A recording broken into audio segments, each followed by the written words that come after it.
So I'm trying to understand Buenos Aires. And I've only got a week.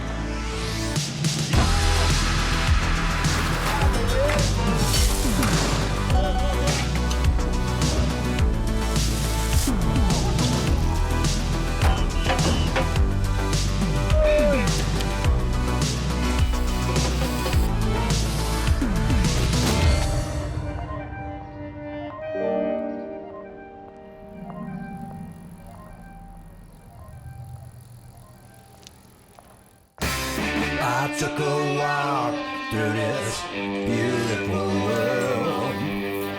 Felt the cool rain on my shoulder.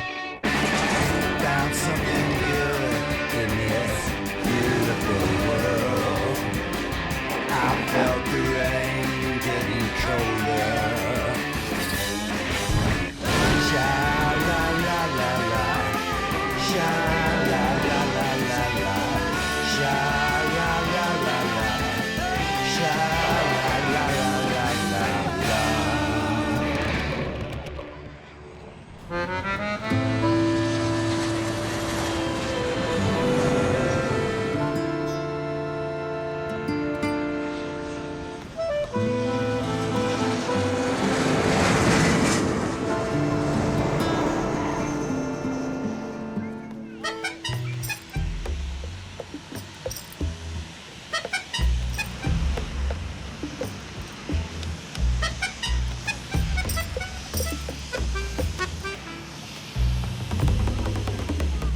Kind of amazing they work, you know? I look at a plane, I'm figuring, I understand scientifically how they fly, but it doesn't look like it should work. No, it doesn't. That's a big hunk of metal. Yeah? And who are these people? Are they waiting for friends to arrive, or no? They're just here looking at planes. Yes, it's popular. You come here and you watch a couple of planes come and go. The whole family. Yeah.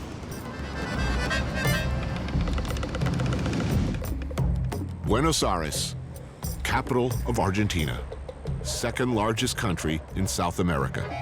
It's got a quirky, unique character all its own.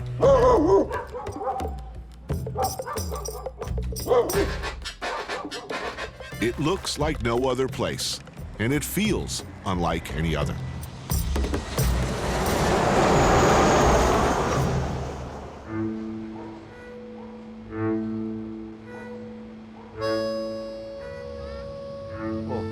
Silence. Yeah, right? It's very pretty here. I mean, it's really beautiful. I'm glad I came in the summer. It's when it's quiet. It's got sort of a mournful, sad, sweet quality that I like. Fits with the architecture.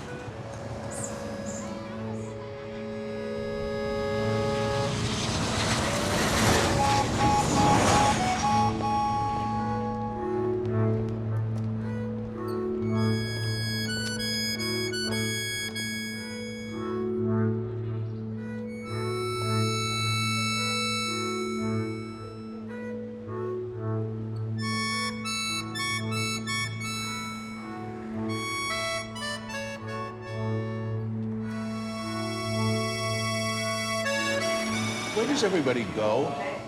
Like now, where is everybody? The city's empty.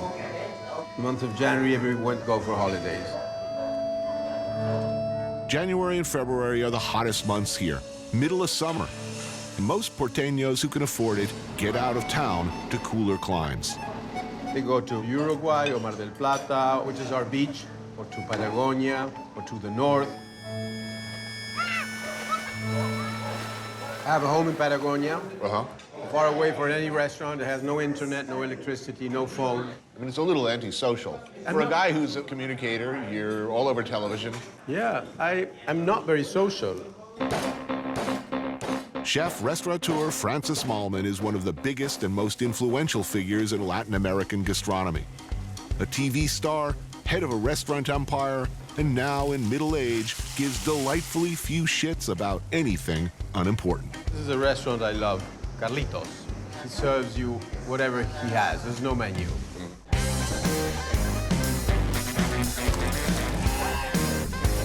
Of Of all the places in the world that Francis Mallmann can eat and has eaten, it's this place he wanted to take me to.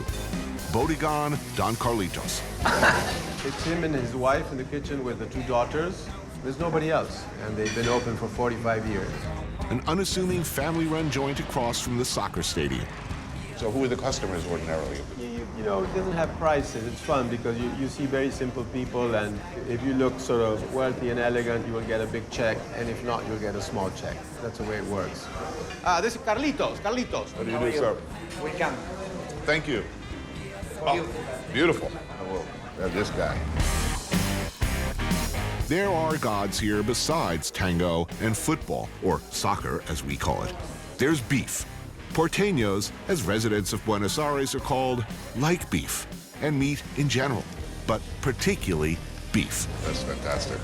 Man, I love this place already. Yes, I love meat. I eat meat every day. La morcilla. Now that's exciting. This is one of my favorite things on earth. Le boudin. Love it. No, it's a proud country. I mean, one of the stereotypes is that Argentines are too proud, that they're full of themselves, vain, proud. If this is so, why is psychotherapy so huge in this country? I mean, this is the kingdom of doubt. You know, my kids have been to the shrink since they're 8 for a year or 2. Because, you know, we go to the shrink and talk to someone who you don't know. Right. With whom you can say whatever you want. I did it myself a couple of years when I was 30. I mean, it's an extraordinary thing because in many cultures, to confess that you need to even confide in someone is seen as a sign of weakness. Here, everybody does it and in no way frowned upon it. It's kind of cool. Because I could use somebody. I need somebody to talk to. Have you ever done it?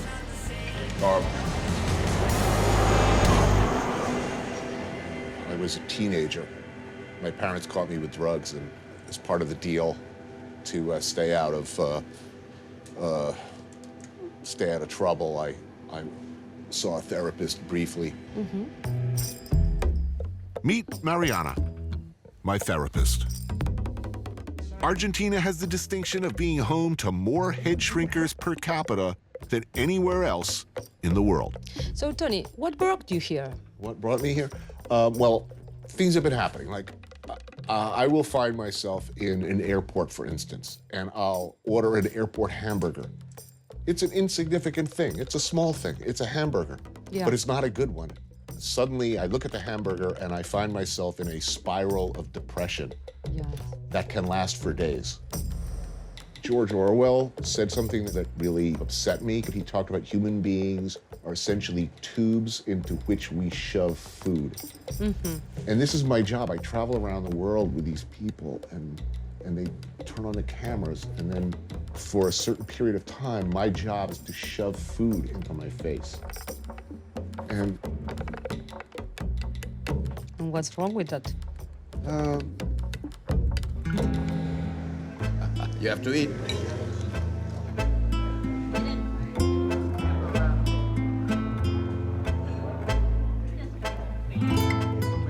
Wow, look at that. They're just not messing around here, right? It's beautiful. I mean, No, it's perfect food.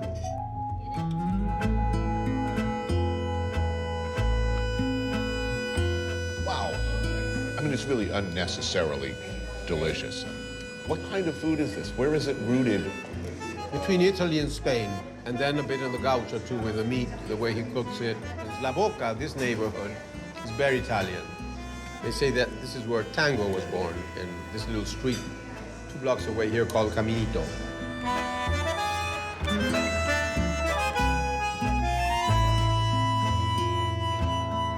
And where does that come from emotionally? The need for tango, why here? Tango is extremely sad. It's about love, about despair, it's about poverty. And the dance, I think, is one of the most elegant dances in the world, you know, when they barely move and suddenly they stop. When they stop, you know, you tremble because you feel that the man is sort of inside of her almost. And then he goes on.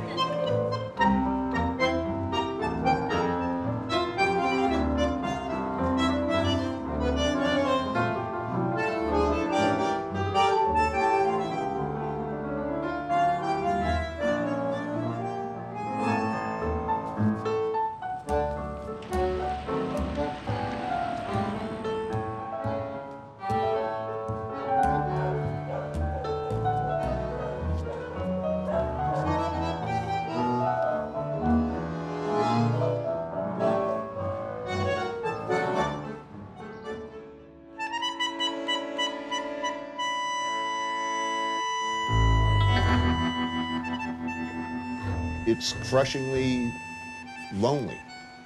I travel over 200 days a year.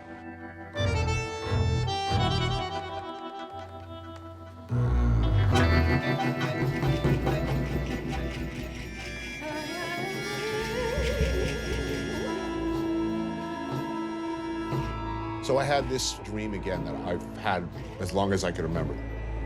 I'm stuck in a vast, old Victorian hotel with endless rooms and hallways, trying to check out, but I can't. I spend a lot of time in hotels, but this one is menacing because I just can't leave it.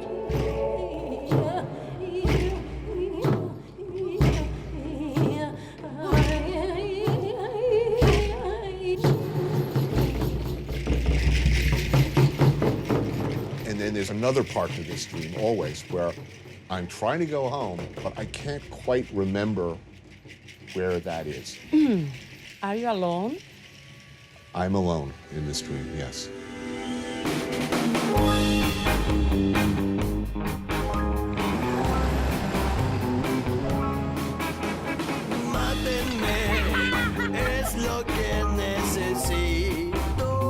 In my heart, what I like of Buenos Aires in Argentina is that we take time to sit down and have lunch every day. Totally. Yeah, I'm always hungry.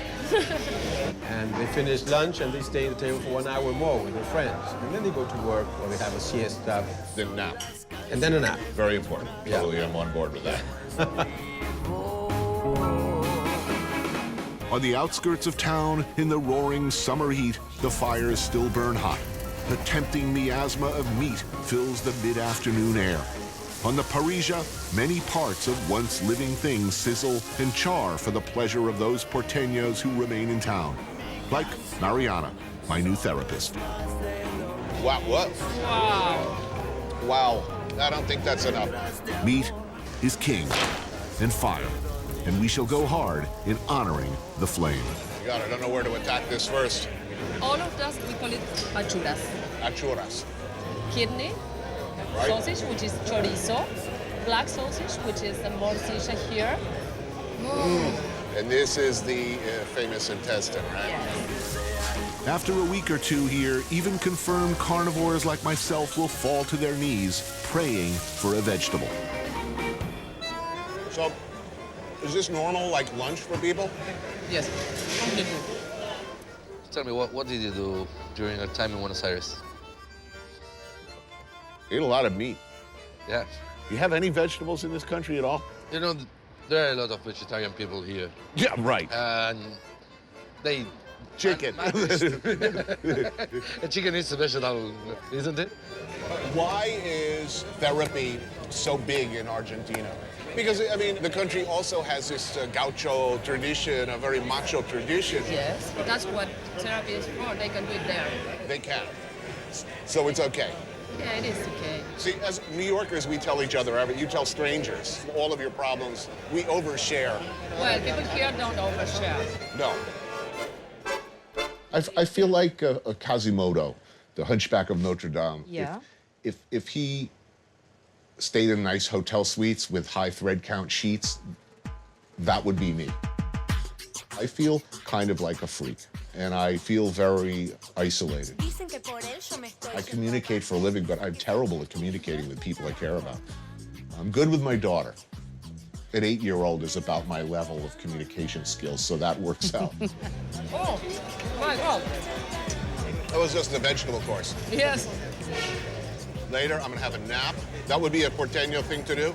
Like after, yeah, have a nice. It's more like people from the provincias, from the. Right. Well, that's me. I'm a country. No, I'm not. I'm not a country boy. No, Actually. you're a city boy. I'm a city boy, but I do like naps.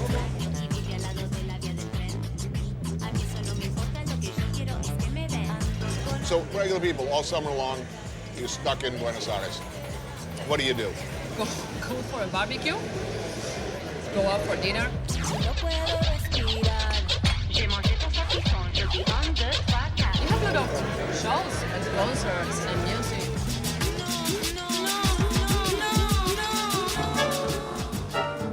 So what's the best season, the best time of year for you? The best money, the best business? That is summer. In the summer? Summer, yeah. Now? Yeah. What? Because it's tourists. European people, or from the north, from the States, Canada. Right, This is cold now, they come into the summer. Right. All hail the waiter, the career server, that great disappearing species of proud, well-trained specialists, members of the service industry who trace their roots back to the great hotels of Europe and beyond into history. Those who remain, like this man Mario, we salute you. So how many years in the dining room? A lot. Yeah, I started when I was 70 years old in a restaurant. 17. 17 years. The people who work in the kitchen, one type of personality. The people in the dining room, you need to be more sociable. I like very much to speak with all people from the whole world. And I speak English, German, I speak German very well, Italian, Portuguese. A friend of mine who's worked in the business a long time, he tells me, whenever a man comes into the restaurant with a woman, they never say, oh, Mr. Good to see you again. No. You don't know if the woman is his wife or someone else. And if you say, oh, so good to see you again, they say, what do you mean again? I thought you said you'd never been here. I remember when I was 18 years old, I was in a restaurant working, come a man with his wife and say, how are you, Dr. Rodriguez? Right. Always do you go to the nightclub? Ooh. Shh. That man won't kill you. Right, big problem now. No, of course, no, never must say that. If you're a cheap tipper, by the way, or rude to your server, you are dead to me. You are lower than whale feces.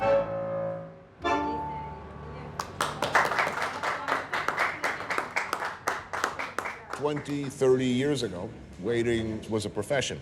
Yeah, I know, yeah. Everybody learned certain skills. If you need to bone out a fish, serve the fish at the table side. I make everything. Right. So steak flambe. Yeah. No problem. No problem, no. Right. Crepe Suzette. Crepe Suzette, of course. Everything I do it, yeah. All of this, of course. Yeah, I know. Fold the napkins. Yeah, all that shit. I remember when I started in the dining room, there was 5 captains, 6 waiters, 5 assistant waiters, sommelier, assistant sommelier. It was quite different. Nowadays it's more simple. All come in dish, they put them Right. finish, yeah. In France, no more. You don't see it. No more, no? No, in the Michelin restaurants, you don't see it. Nowadays the people are more simple, yeah. Because they're easy. Yeah. Easy, very easy. They say, keep me red wine, keep me white wine, no problem which one. This work was I do it as waiter, slowly melting away. Once I finish, I suppose 15 years or 20 years more, it's finished.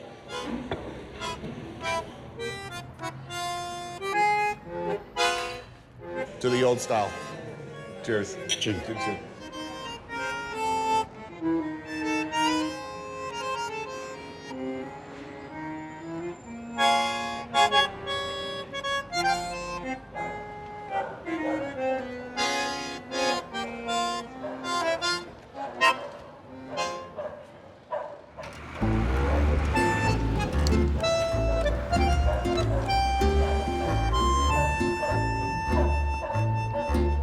Porteños see themselves as? I mean, do they say, well, I'm Argentine, I'm from Argentina, or do they say, well, my people came from Italy, or my people came from... You're from Spain. The porteño itself, they think there is from another planet. No, I'm porteño. I'm from Buenos Aires. I'm different from anybody else. I tell stories for a living. I write books. I make television. A reasonable person does not believe that you are so interesting that people will watch you on television. I think this is evidence of a narcissistic personality disorder to start with. Do you think you had a narcissistic personality before you start to be like a public person, or after that? Before, I think before, probably. Okay. Yeah, I think always. So It's nothing to be done. I know that the morning after you'll become a monster that brings me up and things about to blow. A monster. Monster! Monster! Monster! Monster!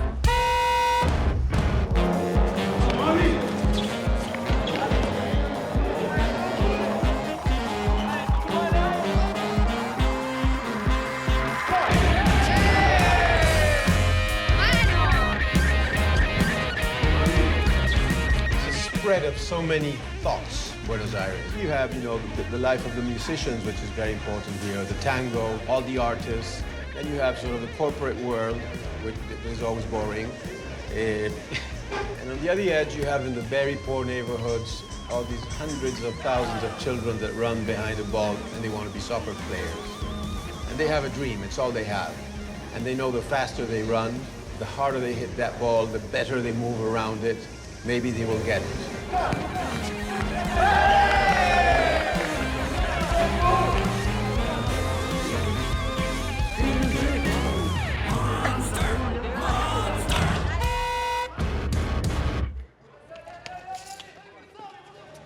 Chef, you do this all the time? Like once a week. This late at night? Yes. It's way too late for me. Restaurant subculture, depending on where you are, can revolve around a number of activities, not all of them wholesome in my experience. The business is hard, the hours are long, the camaraderie intense. After a long day and night of work, the mind turns to soccer? Okay, this is a distinguishing feature I was frankly unprepared for. So everyone here work for you? Well, we have like two teams, you know. He's the chef of Le Grill. It's a parrilla. Yes. And close, like 2 blocks, we have Chila, and I'm the chef. So of course. And we have the 2 teams. Right. Chef Soledad Nardelli, along with her husband and business partner, owns and operates Chila Restaurant, where she still works the line. We, as a country, we are ignorant of our culture, traditions. We have a lot of products, not only meat. Un bife solo a punto, por favor. It's 1 a.m., and tonight it's a blood match between the crews of Chila and its sister restaurant, Le Grill. We share a lot of products with Peru, Bolivia, Brazil, Paraguay. We have the big influence of immigrants like Germans, Swiss people, Netherlands. So that is our identity. Rich traditions. Yeah. Do you want a drink? What do you have? We have Fernet. Fernet. We've been drinking a little bit. Oh, good. We are used to drink aperitifs, Right. the digestives. It's good for your stomach. Right.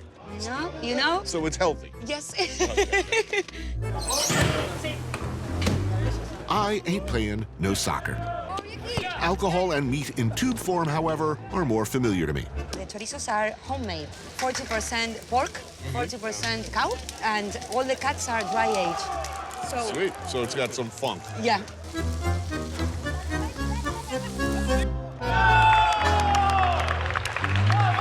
I don't know whether it's the television or the 30 years in the restaurant business. I never understood how normal people lived. You know, when I was a chef, I worked all day. I hung out all night with other cooks, other restaurant people. You know, like I really love like barbecuing on vacation in the backyard. I love cooking for my daughter. I like doing these really normal, mundane things because I never got to do them before. So you've been in the restaurant business a long time? I started here in Buenos Aires Right. 18 years ago. Right, but wait a minute. Cooking was not your original plan. What was the original plan? Law. Was law. Yes. Yeah. But why would you do such a foolish thing? I mean, there's no money in cooking most of the time. Back then, it was a business dominated entirely by men. I was not feeling good with myself, you know? I said, maybe I'm going to be a really good lawyer, but I'm not going to be happy in my life. So right away, you said, okay, I'm going to cook. And you went to Bocuse, to Institute Paul Bocuse? Yes, at Lyon. Yes? Yes. It's a tough school. Yeah. Well, Very, very traditional. For me, the experience of France was really hard. Oh, I can only imagine. You know, Latin American woman from Argentina, speaking less few French. I cry all night. Call my mom, and she told me like, Sole, go on, keep going, keep going, keep going.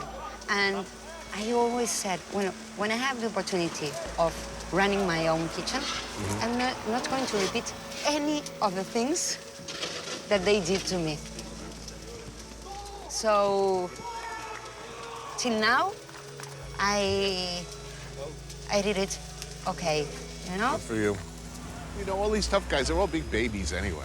Like the first women who came into kitchens when I started, back when it was all men, one woman would come in and pretty soon all the guys are like going crying to them with their problems. It's like, you know, please be my mommy, you know, tell me what to do, you know.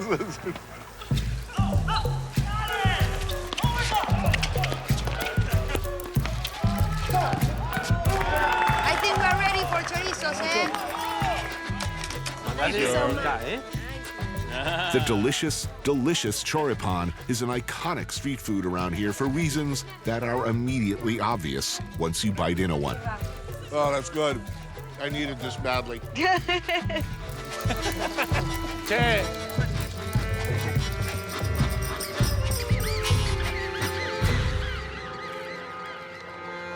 This is Argentinian style. It's beer with Coke. Beer? No, that's wrong, man. No.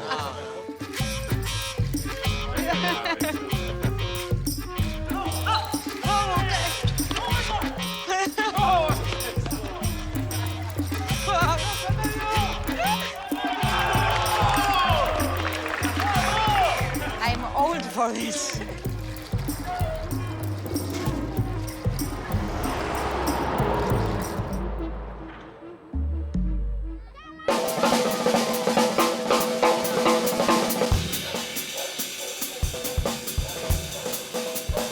Who's here? It's summer, right? Well, that's a very interesting question. A lot of lower class people that cannot go out for a holiday, Right. they stay here Make and their own they holiday. make the party happen in their own neighborhood.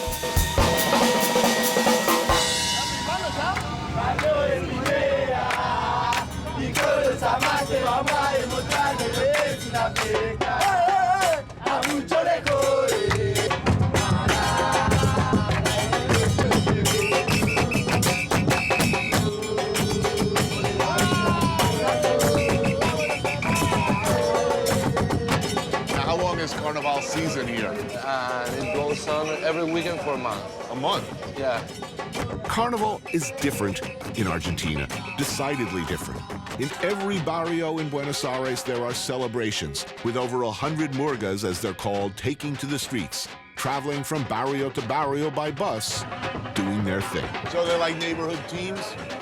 Yes, every neighborhood has one or two of these murgas, Right. and they start in one neighborhood and then go to another and then go to another, and it's healthy competition between every neighborhood.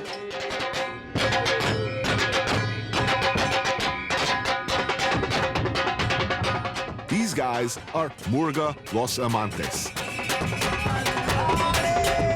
They're from La Boca, which, according to the guidebook, is an old industrial neighborhood in the Port District known for historic buildings and no small amount of crime.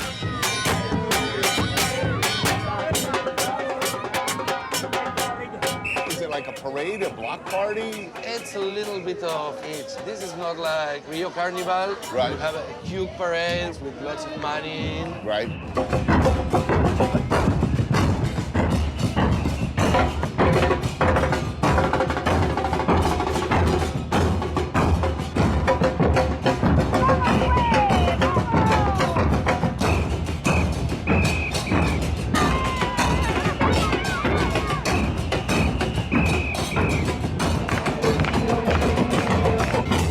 You know, we do a lot of different scenes, most of the meals, or I drive sports cars, I jump out of planes.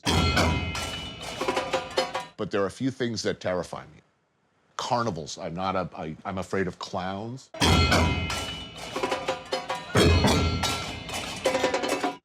Horrified. People dancing, crowds. You know, I've lived a long life without ever going to Carnival in Rio or Mardi Gras. I don't like it.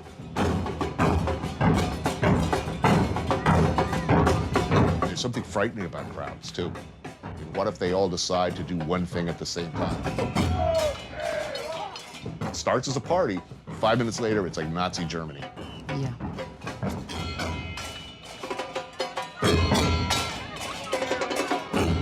Well, it's a pity that you couldn't enjoy the whole carnival stuff. Yeah. Okay, this is perfect for me. I'm sitting down, I'm drinking beer. It's all right, honestly.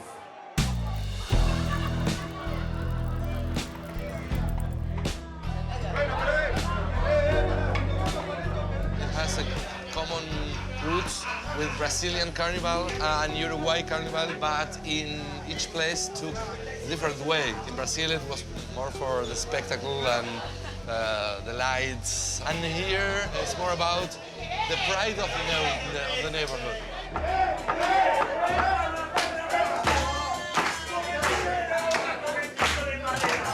Thank you for that.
This romanticism, this sadness, this love of sadness.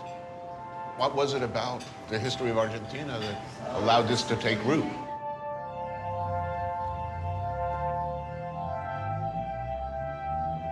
From a difficult life. From a life, you know, living in a little room, but always with the glory and the dream of the night out, of the man who has his beautiful hat for Saturday night.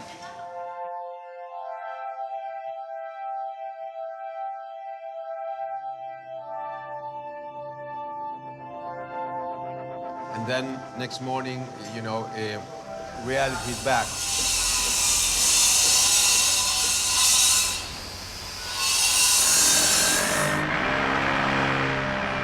Who's left in the city?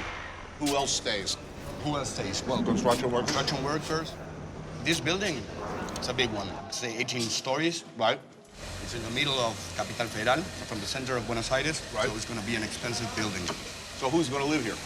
I don't know. People with money.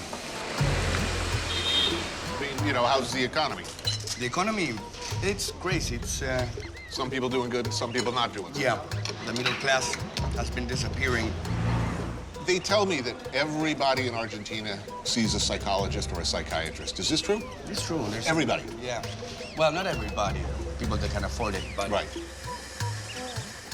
So let's go back to the first question I asked. What brought you here? I'd like to be happy. I'd like to be happier. I should be happy. I have, you know, incredible luck. Mm-hmm. I'd like to be able to, you know, look out the window and say, hey, life is good. And you don't? No. I'm not going to get a lot of sympathy for people, frankly. I mean, I have the best job in the world, let's face it. I go anywhere I want, I do what I want. Look, that guy over there loading sausages on the grill, that's work. This is not so bad. It's all right. Not so bad. I'll make it. Yeah.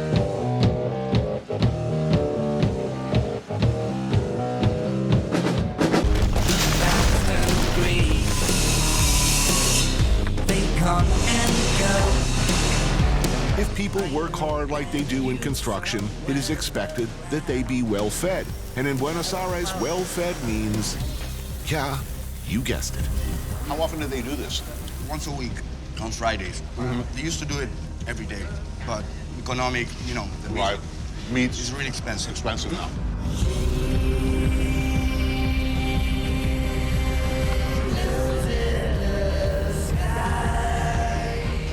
remember, you know, walking on the street and you smell the... You smell it from the construction sites. Yeah. So most construction sites, they do like this?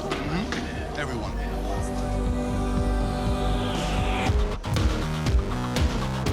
Nico, lead singer of Octophonic.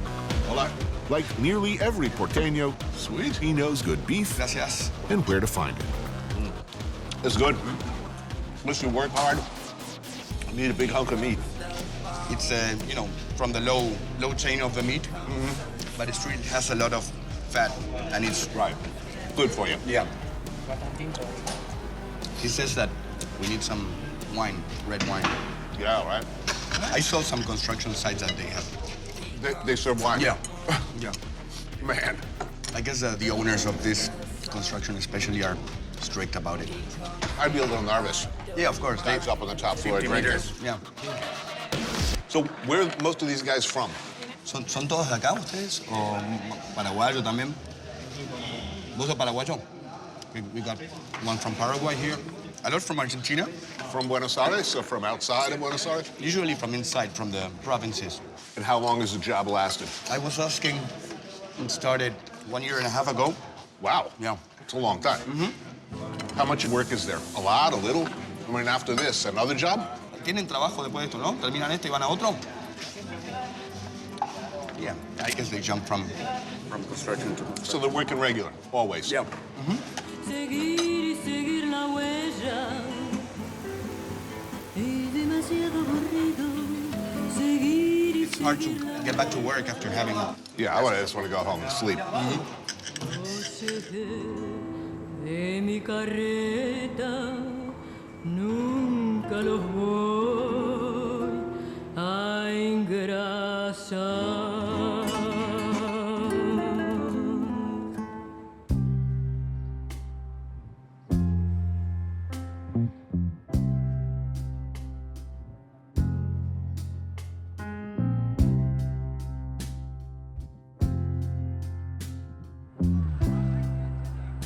Flying out, just a few hours. And you're going now next to Rome? It's such a beautiful city. No, next, Brazil, then to Japan, Nashville, Vietnam, Houston.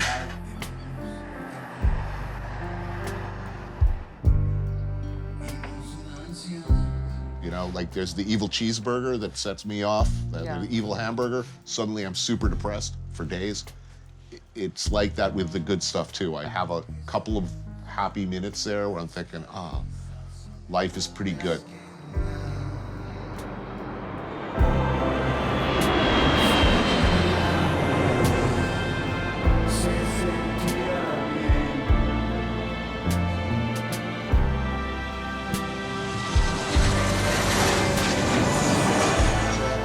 This is cool, I'm enjoying this. Yeah.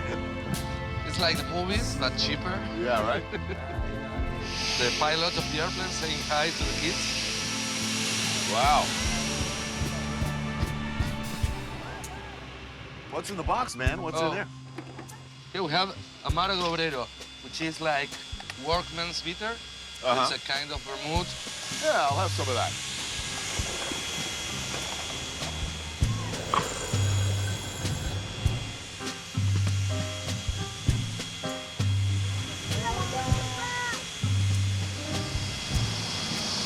So, how are you doing therapy? My therapy? Oh, I feel all better now. Yeah? All better. What do you think? How, I mean, is there hope for me? Wow. Oh, boy. Oh, that doesn't sound promising. I think what is good is that you start thinking or keep thinking about what's wrong in your life, what do you want to change, and especially what do you feel you can't change. I was kind of hoping for a prescription for, like, morphine. Was this an unreasonable expectation? before.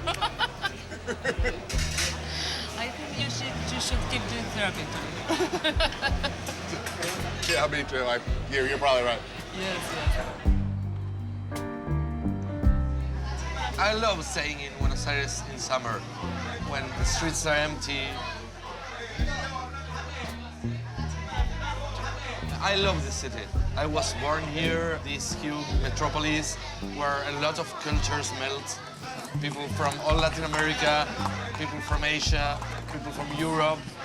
The personality of Buenos Aires is made from the melt of cultures.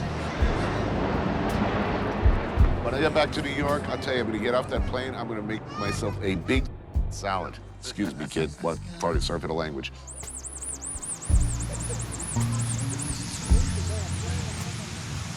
All right, what do you say we get some sausages? Yeah.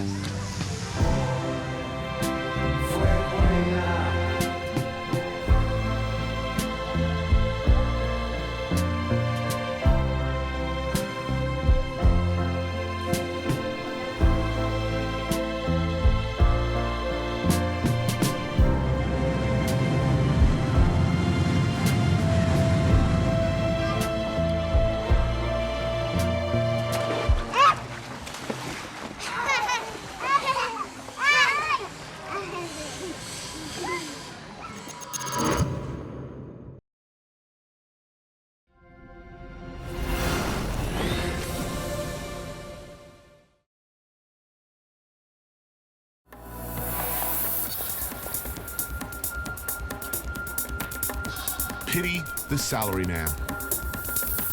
Tokyo's willing cog in an enormous machine requiring long hours, low pay, total dedication. And sometimes what's called karoshi, death by overwork. Here in a society of tight spaces and many expectations, the pressure's on. To keep up appearances, to do what's expected. To not let the interior life become exterior. But at night, things are different.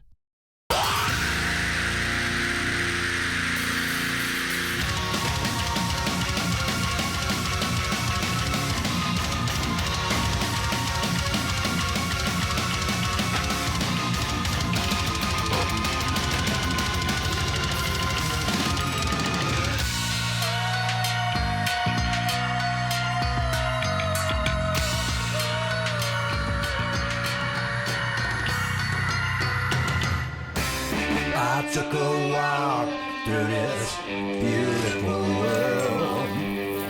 Felt the cool rain on my shoulder. Found something good in this beautiful world. I felt the rain getting colder. Sha la la la la, sha la la la la la, sha la la la la, sha la la la la la.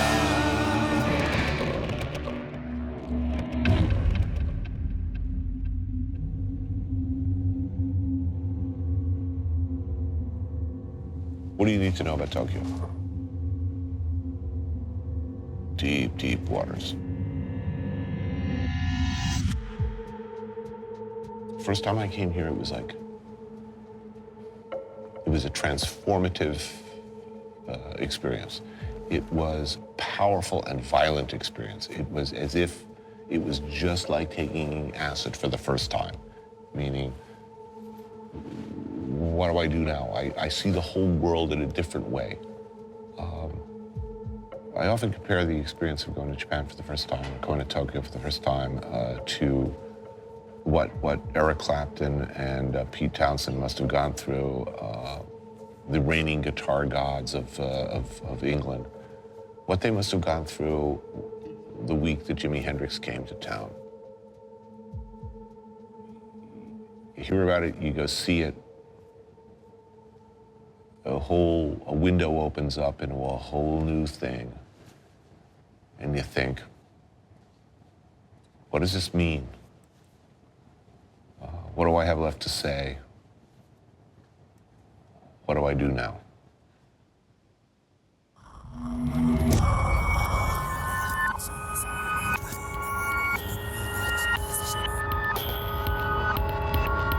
Welcome to Tokyo. You are not invited. This is the other Tokyo. 12-hour flight, and I'm baked. No sleep. Might as well must go out.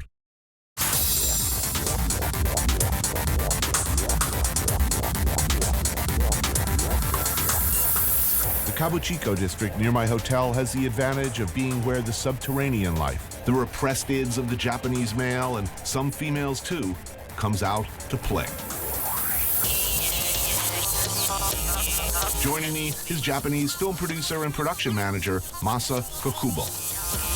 Always a good sign when protective chains separate entertainers from the soon-to-be entertained, right?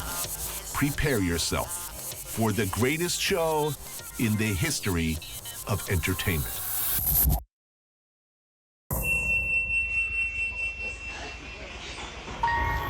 A long time ago, we took a race and went peacefully in all force on a planet far away.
No, it can't be over. Not yet. No. But yet it is, with a series of chaste high fives with the hardworking performers. Okay, I got to tell you, I've seen Jimi Hendrix. Have you? I've seen Janis Joplin. I've seen David Bowie, Diamond Dogs. I've seen Colleen Dewhurst and Jason Robards in Moon for the Misbegotten, directed by Jose Quintero on Broadway. Oh. Considered one of the greatest productions ever in the history. This was the greatest show I've ever seen in my life. It had it all. It was the greatest show in the history of entertainment. I don't understand it. I'm completely confused. There's like 100 people working on that show. Millions of dollars worth of like robots and technology. How do they make money? Well, one thing for sure about this area is that like quite a lot of business is unspoken but governed by the Yakuza. The Yakuza. That's the fraternal organization prominent in the entertainment and financial services sector, as they say, who are said to, supervise things here in Shinjuku. Principally your arcades, your gambling, pachinko, adult entertainments, your porn shops and sex clubs, along with other ancillary services. But how much actual boning is going on in the sex district? Generally speaking, it's more a field of dreams than the actual act of sex.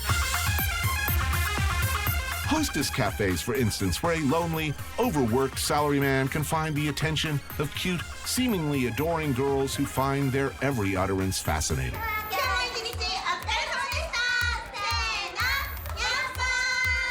So now Hostess Bar is, I just want somebody to tell me I'm fantastic. Oh, you're so interesting. Your job is interesting. You are a very sexy man. I don't care what your wife says. I think you're really interesting. Penetration, maybe by a Q-tip in the ear, followed by a personal love spell in this case to make your tea taste better.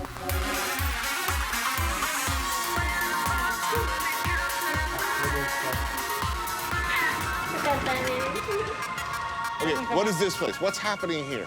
Oh, this is the young... Are these boys? Young boy host clubs for, not for men, but for middle-aged ladies who are bored with the regular housewife's life. But wait a minute, you got like a million guys wandering around here looking to get... And you got a whole bunch of bored middle-aged housewives coming in here. Spending quite a lot of money. Why don't they go to the same club and somebody will actually have sex? People don't like getting rejected, so they sort of like pay for their pleasure. And then they make you feel welcome, and maybe you can feel like, I'm not that bad after talking to those girls or boys. That's the saddest thing I've ever heard. Well... No, that's heartbreaking, dude. Is the business of Shinjuku dreams? It is more for the dream of doing so, which is never going to happen. Really? All of this? I mean, it is a very enticing situation. I mean, look at this. Wait a minute. She looks like she really likes me. Look, she's got her tongue tucked up in the corner of her mouth. Who? Which one? Oh, no. That's a boy, though. Oh. Whatever.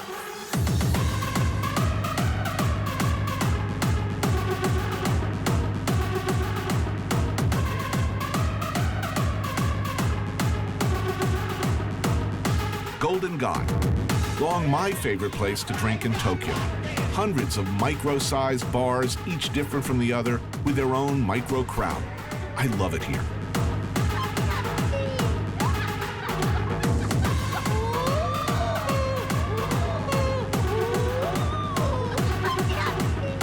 No, actually, I've never been here before. Maybe I have, I don't know. This place is one of Masa's favorites, Bar Albatross. A few seats, strong drinks, the definition of a hole in the wall. Now, do people come here right from work, drink all night, and then go back to work? 仕事終わってすぐ来られて。やっぱ多いのはサラリーマン。Oh, salaryman. Salaryman?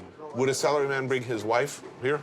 それは奥さんっていうわけじゃなくてですよね。奥さんのが。So, look, in America, the bartender is like a priest. So you come and talk to them? I can tell him all of my problems. And I could behave very badly, and he will never talk, ever. This is the contract. Okay. Absolute confidentiality. Do I have that kind of arrangement here now? こっから出さないようにしてもらえますかって聞いてますけど。そういうことですね。それはもう秘密を守ります。So I have his implied guarantee of total security. Yep. So if I came here with some dinosaur riding hoe in a bikini, What? it would be. I'm. No, you don't have to ask. It's okay. Oh man, this is a great country. Every chef I know wants to die here. Is that about the food? Because the food is awesome. And because I think all of us understand that we don't understand anything about Japan. And I totally don't understand the porn here. What way? Why is it okay? You can't somebody with a penis, but you can with an octopus tentacle.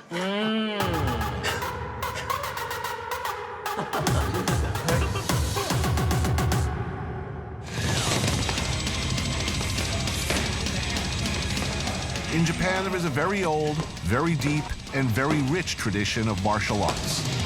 Many styles, many schools. The Yonakura Gym in Toshima Ward focuses on boxing, and this man, Kenji Yonakura, is a legend, having trained generations of fighters using a simple and effective philosophy that has some real application to our story. There it is, pasted on the wall behind the ring. 1. Speed. 2. Timing. 3. Distance. The same idea applies to the convention-shunning sushi techniques of New York City legend Naomichi Yasuda. Until recently, the chef partner of one of the very best, if not the best, sushi restaurant in New York, the eponymous Sushi Yasuda. A short while ago, under very mysterious and completely misreported circumstances, he left the Manhattan restaurant, which still bears his name, and at age 52, moved to Tokyo to start all over again. I was determined to track him down and see what the hell he was doing. These days, this great man is running a 14-seat sushi bar in the Minato district of Tokyo. His wife, Naomi, is his only helper. Welcome to new place. Thank you for coming. Why did you do such a hard thing? This city, Tokyo, this is kind of the mecca of the sushi. So I just want to be the sushi chef in Tokyo.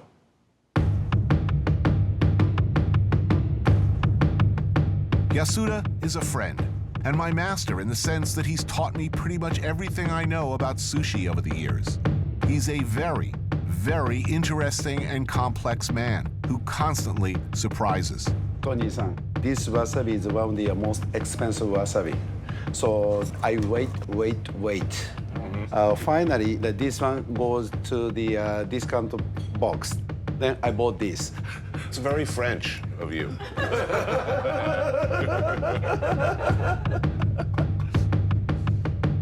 So many things separate Yasuda-san from other Japanese sushi masters. The most noticeable is his hands. They're huge. Look at the knuckles, enormous, from years of pounding cement walls during repeated daily practice in Kyokushin karate. He first trained and competed in Tokyo. And when he came to New York, he continued to practice. Often in underground bare-knuckle matches where you fight until someone gets beaten to the ground. This style Yasuda practiced was about beating your opponent as quickly and as aggressively as possible.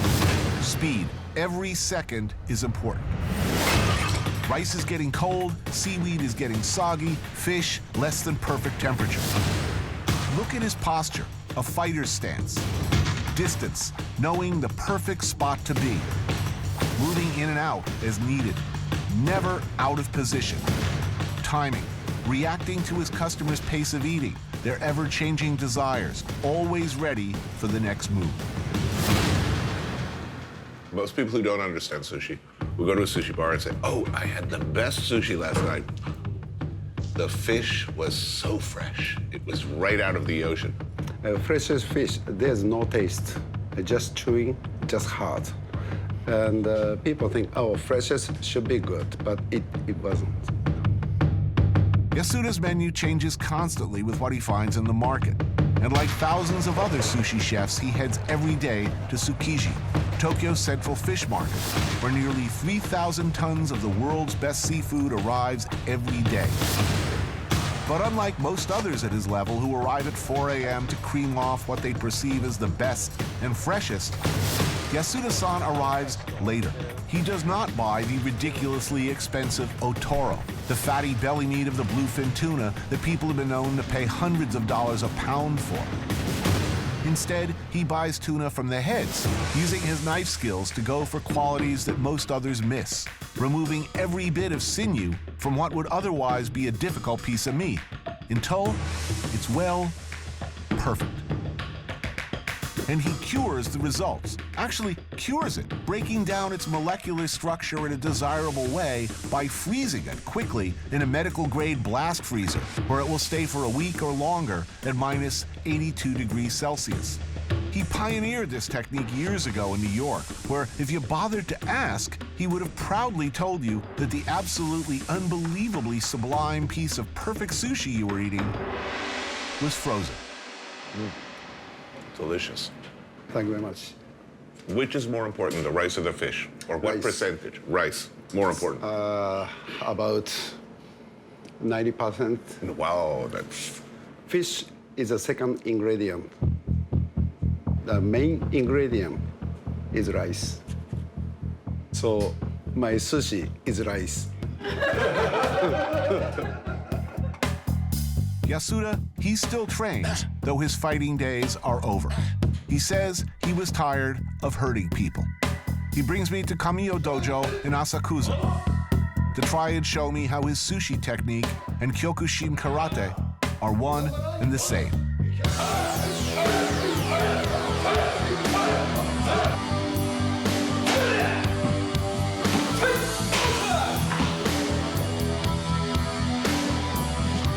Nobuyuki Kamio, the master.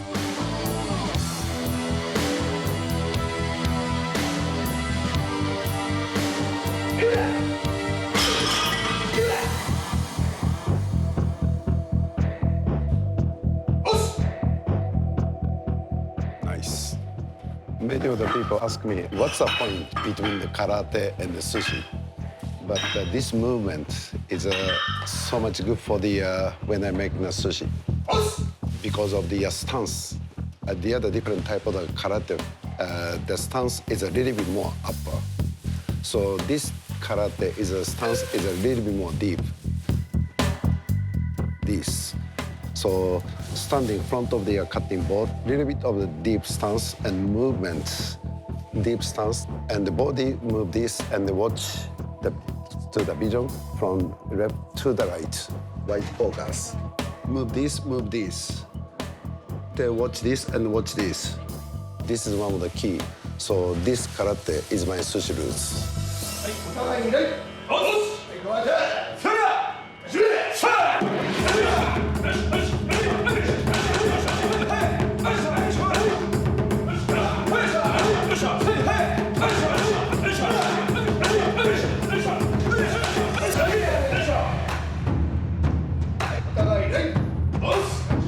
Now, in an official tournament, 2-minute round.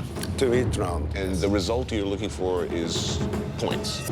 Points or knockdown. But 2 minutes fight or 1 minute fight, that's most hardest. It's underground. You can just work on their legs for 5-7 minutes to slow them down, then you go in. Yes, and no compromise, just do it. Whatever may happen, no excuse. See the result, good or not. If it's bad, try again. Don't give up. Right. This is my sushi. Perfect.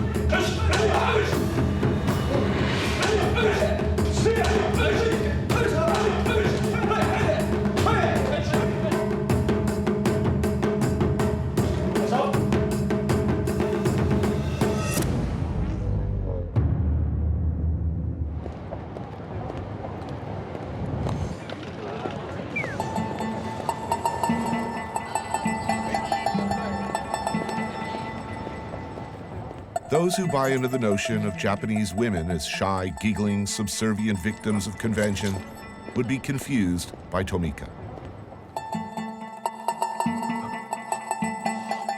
People, as everywhere, if you look deeper, can surprise you.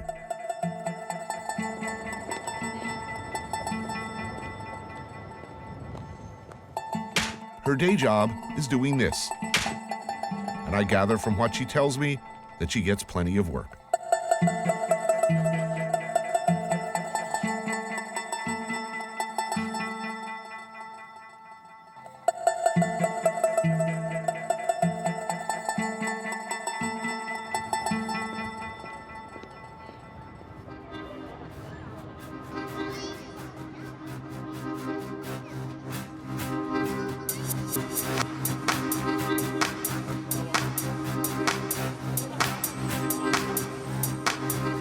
Taito Ward of Tokyo, another complicated warren of businesses layer upon layer, where excellent izakayas are well represented. Places where a hard-working salaryman can have a beer or some sake, or many beers and many sakes. And salty, savory, pickly, delicious snacks that go brilliantly with alcohol. Please. Yes. Tomika brings me to one of them, Daitoro, to meet some friends. Kanpai.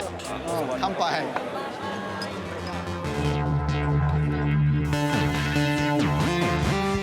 There's kusaya, grilled fermented fish, followed by some skewers of beef intestine and chicken.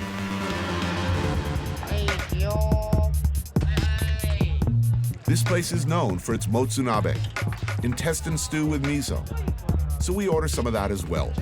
This is Naga, invited along to help translate. Naga runs a custom service company, but he also teaches pole dancing for men.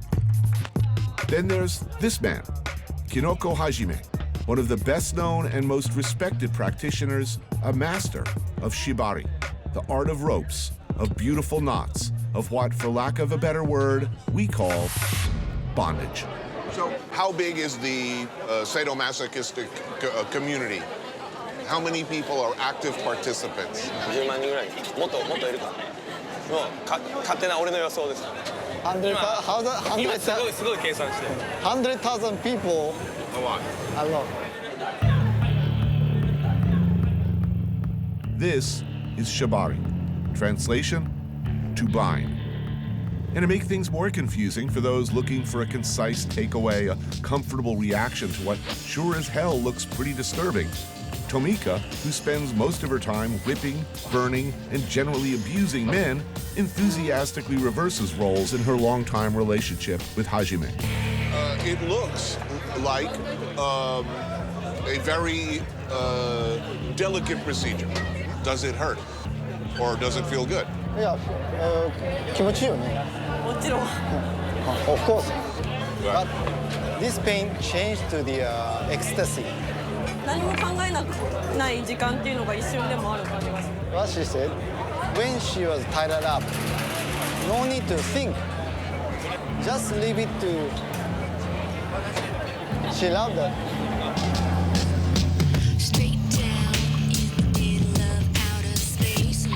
Performance art, craft, fetish, or compulsion. It's an old and shockingly omnipresent feature of Japanese popular fantasy culture. Magazines, movies, even comic books, the intricate restraint of a willing victim is, well, it's there, not far from the surface.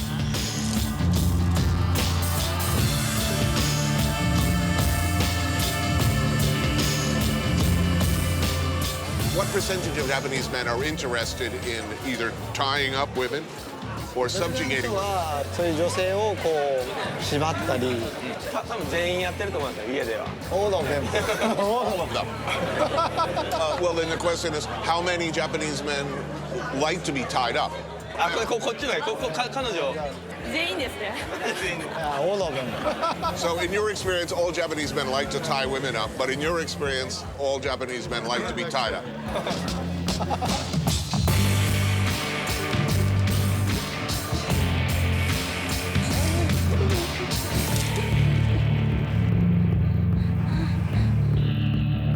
Who's more up sexually, Americans or Japanese?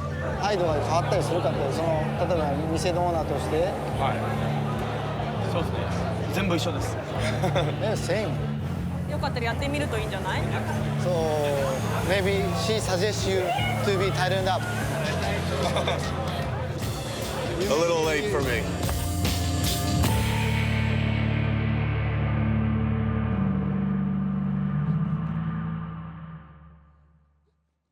In America, where I come from, we are told at a certain age to put aside childish things, the action figures, dolls, and creatures of our imaginations, to arm ourselves for the brutal realities of the real world, real combat, real sex.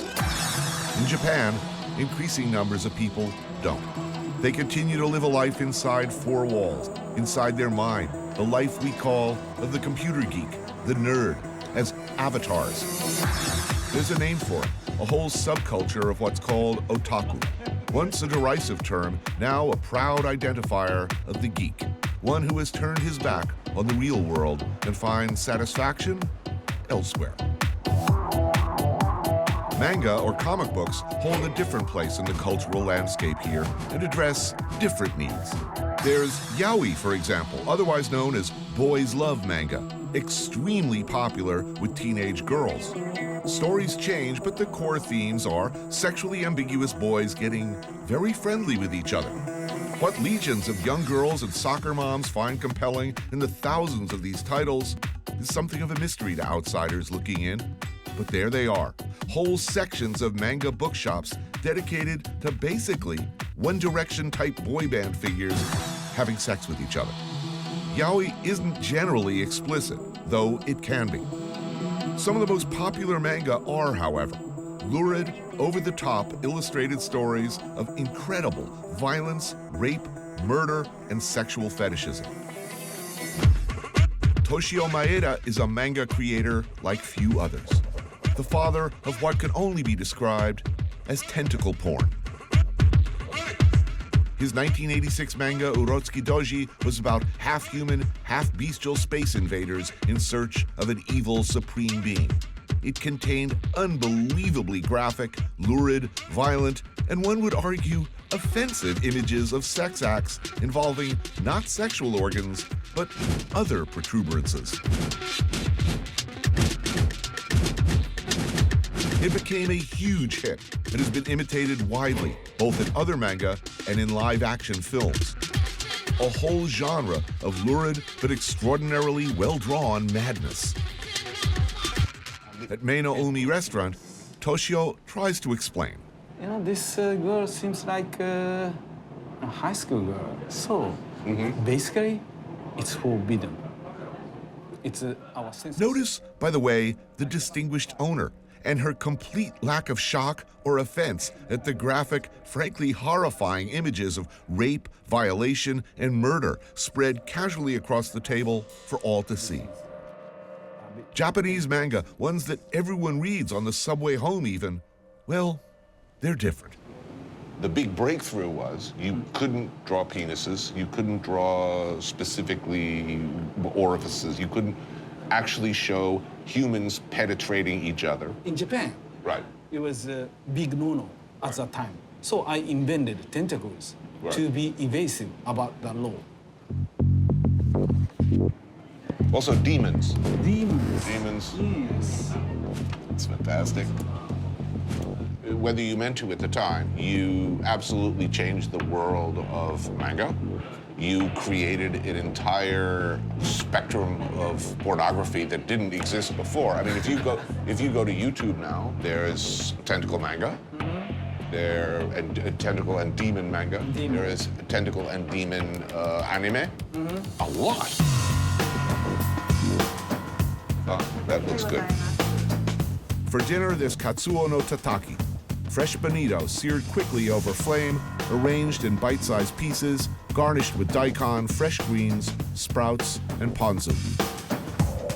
Toshio comes here often for the tomato nabe, commonly a favorite of sumo wrestlers as part of a weight gain diet. Basically, it's a hot pot of meat and vegetables. Chicken, pork, beef, fish balls keep getting fed into the pot, usually alongside much beer and rice, adding that much-needed bulk-up factor so important to sumo wrestlers and cable TV hosts. So appealing to the hidden desires of a manga buying audience. Men want filthier, dirtier, more violent. In Japan, you can't be rude in public. Right.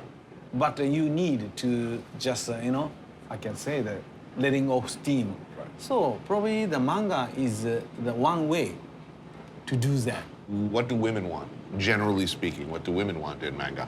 Yaoi. Yeah. Yeah, boys love. Because probably don't have enough experience to do that with real men. But nobody's going to the fish market and asking for live octopus. Probably not. Probably not.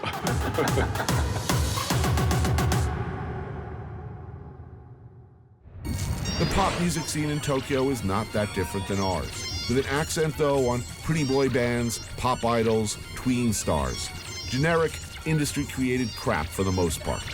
Like I said, not so different than us. Picture an army of Miley Cyruses, or would that be Miley Cyri? Going against the grain are a few lone heroes like Merging Moon. 2 self-released albums and no hint of a record deal. Damn Suits, what do they know? Lead singer, you. Sweet, shy, pop-friendly, Lilith Fair, no.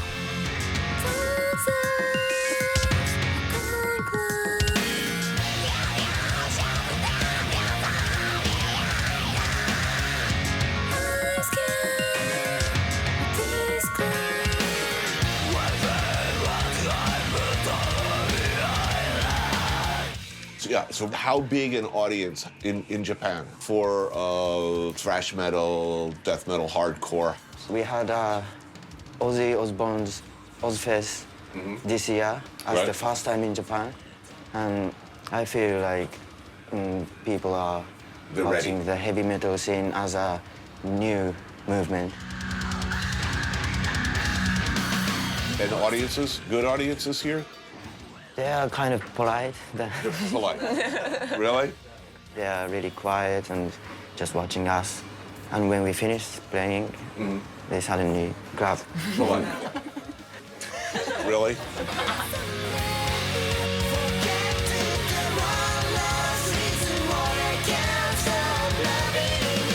You know, when I look at popular music, the stuff that's selling millions of records in America, it makes me angry, actually. Do you mean that you sometimes get angry with some people? Yeah, if I see Nickelback, I want to kill myself. Okay, I want to kill them, and then I want to kill myself. And then I want to kill everybody who listens to them. Okay. So like that. What's so funny? It's true. Like, I mean, who do you hate? What band do you hate? What a band that I would know. Who's the worst band in the world? The worst popular band in the world? Who? My Chemical Romance. Oh, My Chemical Romance, yes. Hate them. That's a good one.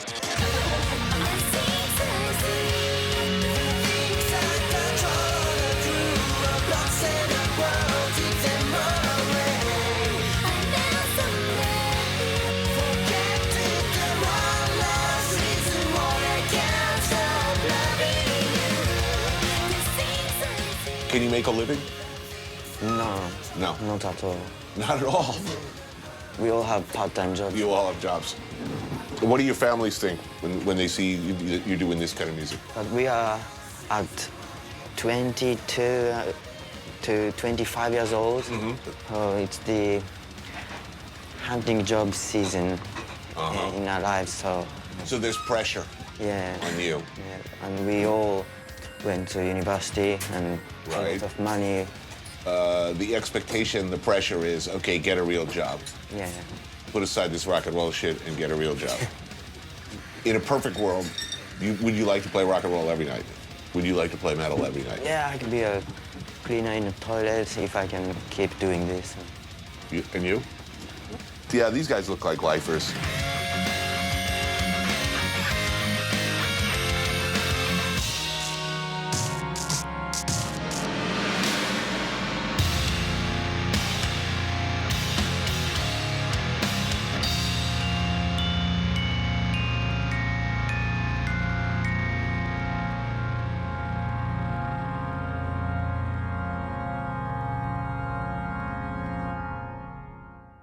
Tokyo may well be the most amazing food city in the world, with a nearly unimaginable variety of places stacked one on top of the other, tucked away on every level of densely packed city streets. At Lawson's, you can dig into their unnaturally fluffy, insanely delicious, incongruously addictive egg salad sandwiches. I love them. Oh, yeah! Layer after layer after layer of awesome. Crowded eateries serving who knows what. But it all smells delicious and looks enticing. In the tiny, almost micro neighborhood of Nakameguro, Tokyo, all is quiet. And amazingly, for right here in the middle of this eye-goggling pinball machine of a city, green.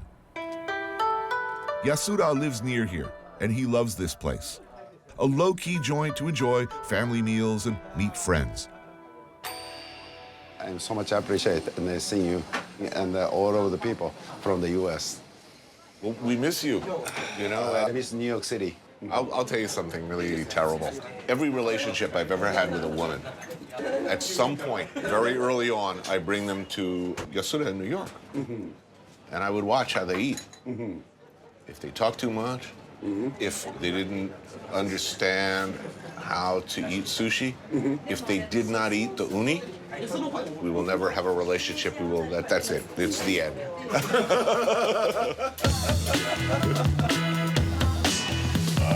They don't serve high-end sushi here or elaborate kaiseki-inspired fare. It's almost like hipster tempura. This style of food is known as kushiage. skewers of delicious things dipped in batter and fried perfectly. Yasuda-san orders up shrimp and basil, lotus root, octopus, and pickled quail eggs. We also have to have their take on okonomiyaki, a type of egg batter pancake that can be filled with many things. For us, it's squid and brushed with Worcestershire sauce. Wow, that's awesome.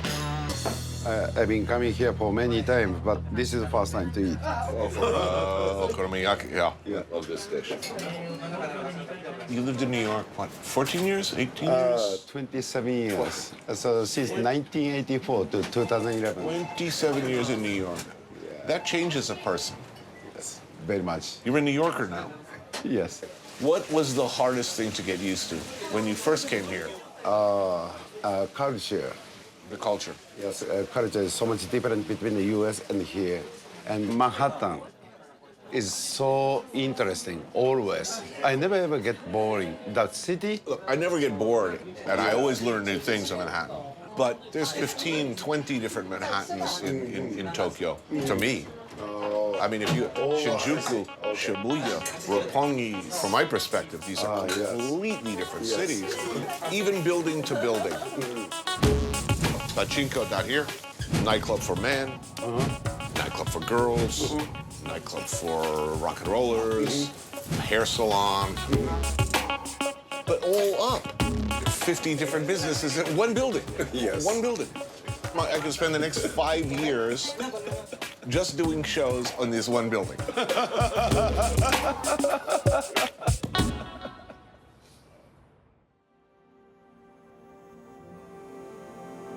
What is weird? What is strange? What do those things even mean anyway? Sure, a lot of what you've seen looks different from maybe the mainstream. It's certainly different from the way we like to portray ourselves, see ourselves, at least our daytime selves. But roughly 50% of all movies rented in American hotel rooms are adult films. The American porn industry catering to exactly the kinds of dark urges we've been talking about, but even nastier, is a $12 billion a year industry that dwarfs the Hollywood product. Our own obsessions, arguably, are at least as crazy, violent, and lurid as Japan's. And we tend to actually carry out our violent fantasies more frequently. Maybe with that fetishism, that attention to detail, comes some kind of excellence in other fields. Maybe there's a line from there to here. So, who's crazy now?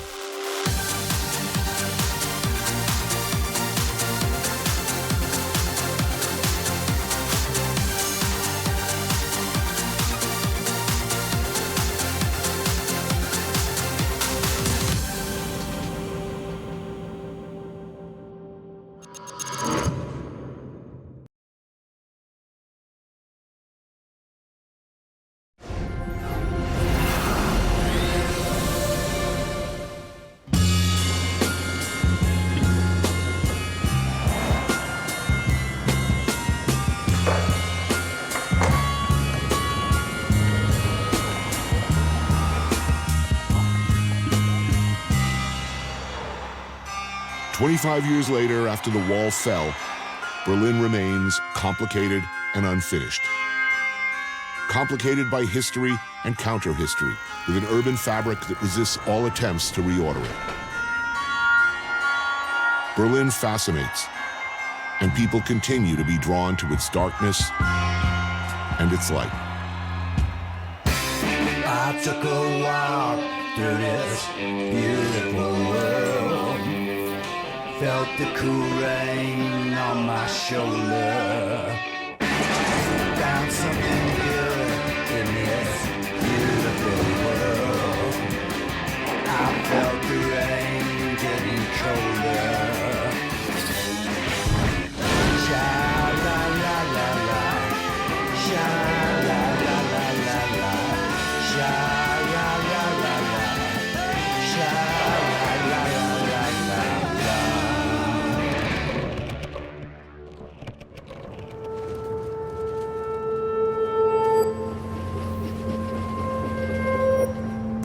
is never Berlin, they say. Pounded into rubble by Allied bombs and Russian artillery in World War II, surrounded, then hacked in two during the Cold War, then reunited and reborn, Berlin is a city of ghosts. An ever-evolving space where memories and new ideas live side by side.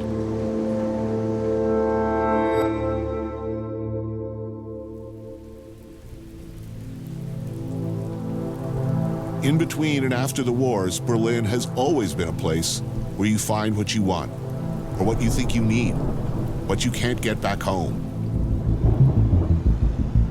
A place where fantasies could come true. It's all here if you know where to look.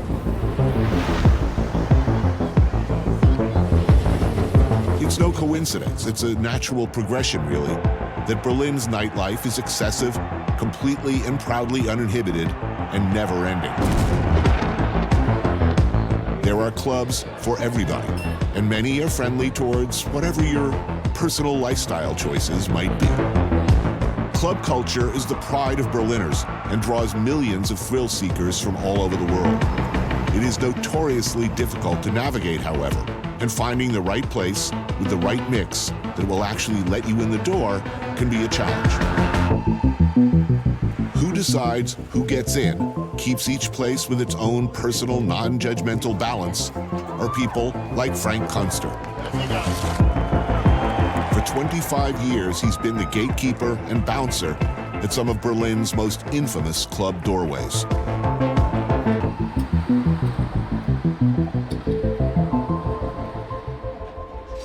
You were described as a legendary doorman.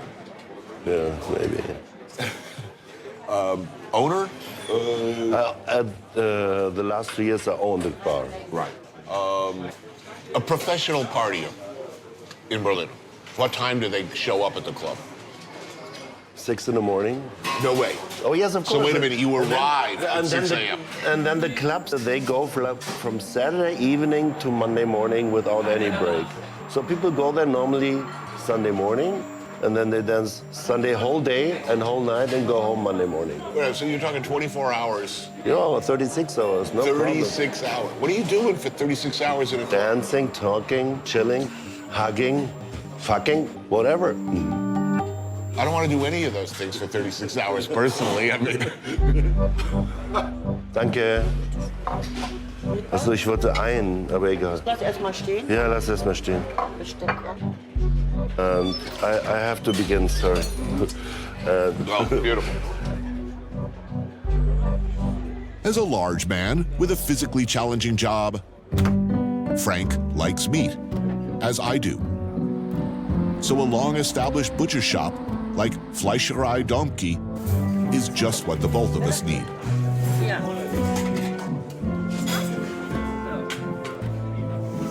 Pork schnitzel with murky, delicious brown gravy, and boulette, which I gather is German for meatballs, is the kind of working-class food one wants and needs.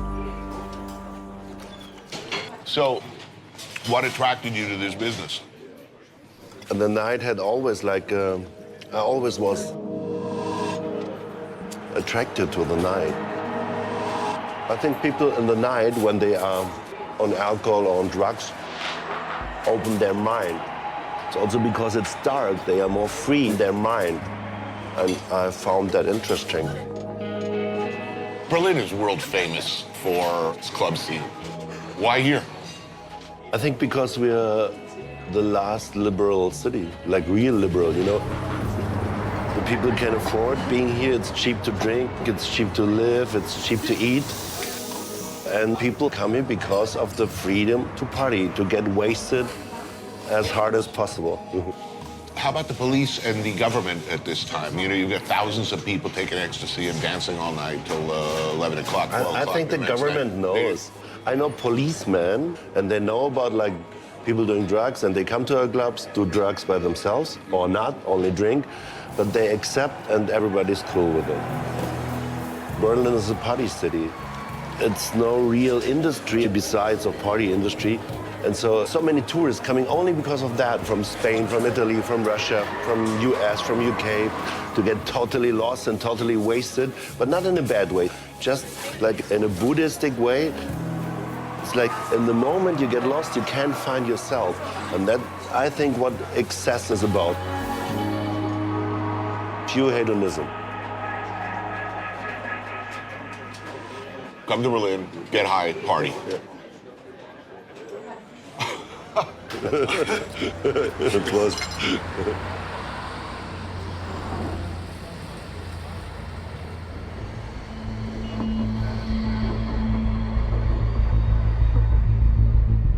The Wall. An absurd, tragic, almost metaphoric, but all too real expression of humanity's failure and depravity. A 96-mile stretch of concrete and razor wire cut Berlin into an island of capitalistic West and gray, soul-crushing, repressive communist East. They keep a few chunks of it around, a reminder of terror, of triumph, or simply to take selfies in front of. Every day, fewer and fewer remember that the world almost ended right here.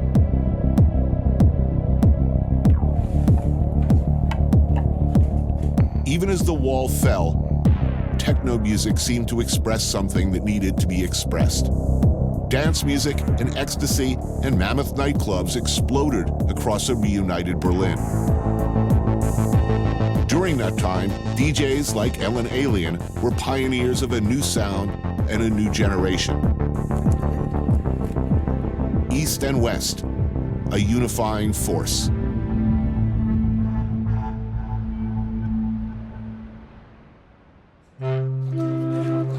Sausage is my favorite food. As a German, you need sausage. Yeah, it's good. Very good with the apple and salbei, I think. Lunch at Michelberger, a joint on Friedrichshain.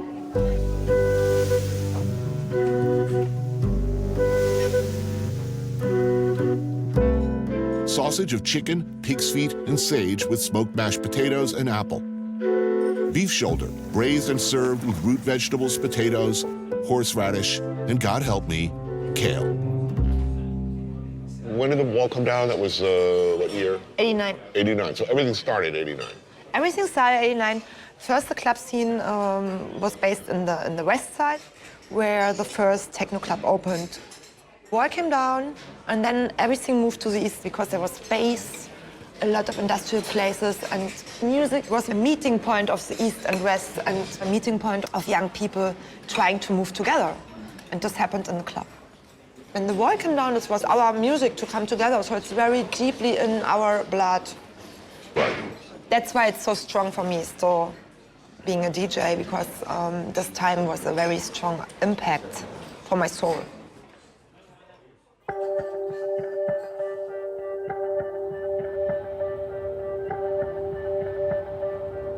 Over time, so many artists, musicians, writers from elsewhere have come to Berlin. It's always been sort of a magnet for artists for a lot of reasons. Why do you think here, of all places, would be so welcoming and attractive to creative people? I think after the Second War, everything was burned here. There was nothing. Nothing was here, only like broken stones, you know. Everything was gone, all the history. So people start building up the new Berlin or whatever, and we are still in that process, you know. And when you come here, you have the feeling that you have to help, to build something here. I'm a part of it. If I go to Paris, I'm not thinking I'm a part of Paris. I'm not, because there's so much history you can see on Rome. Right. I think only about the Rome history. Yes. Because there's everything you can touch. It's the open air museum, yeah? But here, you have the feeling you build something, and I think that's why so many people come here. When I'm here, I start being so creative because it makes something to me. It's a very quiet city, but also there is something brodeling, you know? Something that you have the feeling you want to be a part of. And I think that's why many people come here. There's no past, there's only a future, in a sense. You can create your own world here. Yeah, exactly, yeah.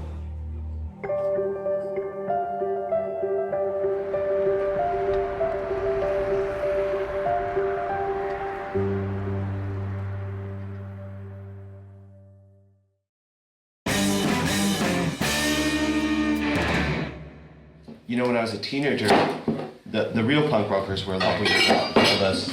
And so they were already like, no, punk's dead by the time we got into it, which is like 6 months. Hi everybody, this is Anton, and I'm going to tell you about what I did to make dinner. I used 2 legs of lamb. I need to get a paper towel. I washed them first. And I laid them down on a cutting board and I stabbed them. And I sliced cloves of garlic into small slivers and I inserted those into the holes.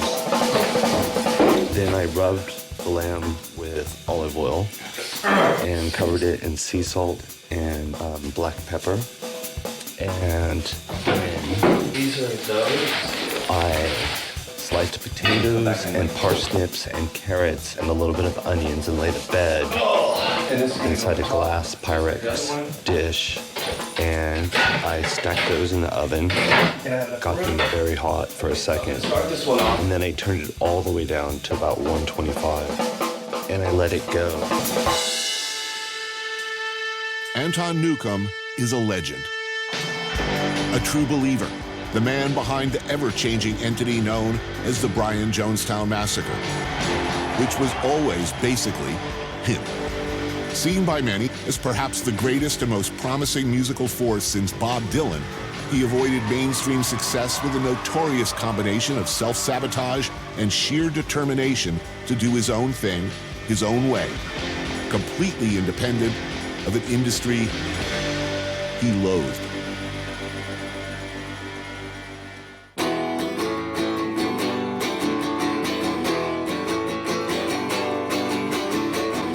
Anton, who comes from Southern California, has made Berlin his home, his refuge. So we're gonna do it at 146. 146? Yep. So what's gonna happen is there's gonna be 2. I'll go like that, and we'll just see, okay? We're not going to a change yet. Let's keep eye contact about switching. He makes music, paints, and cooks in his studio. Still tours to sold-out shows, collaborates with other artists to brilliant results, and continues to create and record incredible music his own way, always. Zero compromise. He's not just one of the most prolific recording artists in history, but an excellent and enthusiastic cook, frequently combining both callings at the same time. So this has to come out. So it was cooking from almost 1 o'clock to 6, maybe. I also made sweet potatoes, and you have to stab those and then wrap them in foil. And I covered the bottom of the oven with foil because they tend to leak sugar. It's very hard to clean that stuff, but that's what they do.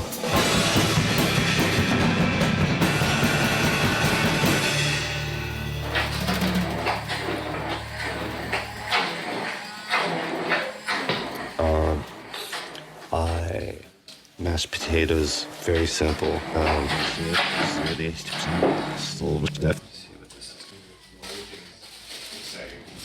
It's good stuff. I think that's the basic stuff that we cooked right there. But the lamb turned out good. So there you go. Today, Anton basically prepared a delicious feast for a large group of friends and wrote, composed, and recorded some new songs. It is entirely likely that he released the record in the following days.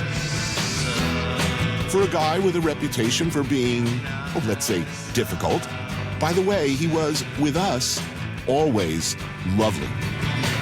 Kind, indulgent, the host with the most, and he made a really good dinner. An incredible soup, a mind-boggling array of side dishes, serious cooking chops.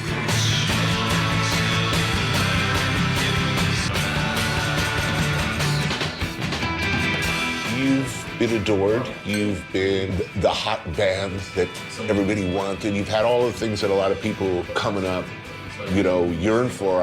I wonder what thrills you. I like music's a puzzle to me because I'm self-taught, so I basically have to teach myself every idea that's going through my mind, and they're going really quick. So it's like a race to accomplish it. What's your turnaround time? Because it's legendary. Like between recording, you're smiling, and releasing. Well, we've been making a song a day. Like in between cooking right here, I was able to record with her. It's no problem.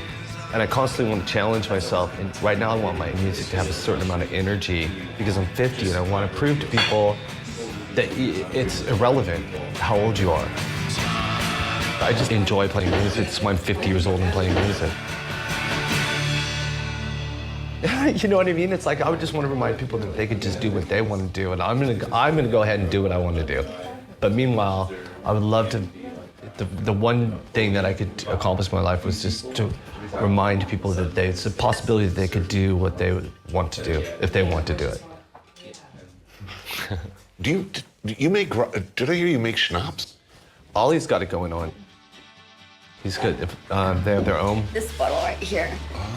Right. Oh, it's beautiful. Wow. Everybody makes their own little aperitif thing. Every different area has their own types. There's a million different types, you know? So this is ours.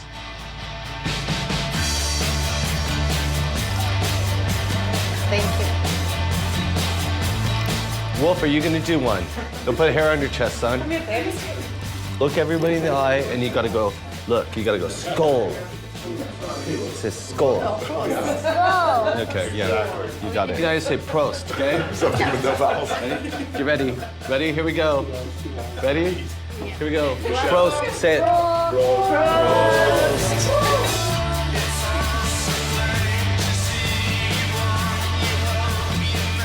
You got it. I should point out here that the young man is drinking grape juice. Right on. Wow. He pulled it off almost.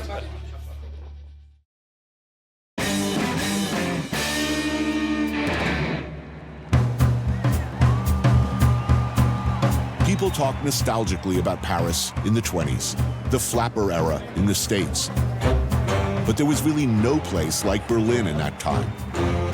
We vividly recall with horror the rise of National Socialism, the Nazis, but simultaneous to that, a bubble of extravagantly creative ferment, of artistic experimentation, sexual libertinism, intellectual growth, open tolerance of excess in all things. All the constraints of the Victorian age seem to be crumbling for a while. During the Weimar era, as it's called, people flocked to Berlin, to its cabarets, its clubs. Art thrived, its cinema led the world. Escape from the hardships of daily life were everywhere, it seemed. This, right alongside the rising tide of evil that would soon eat half the world and reduce much of it to ashes.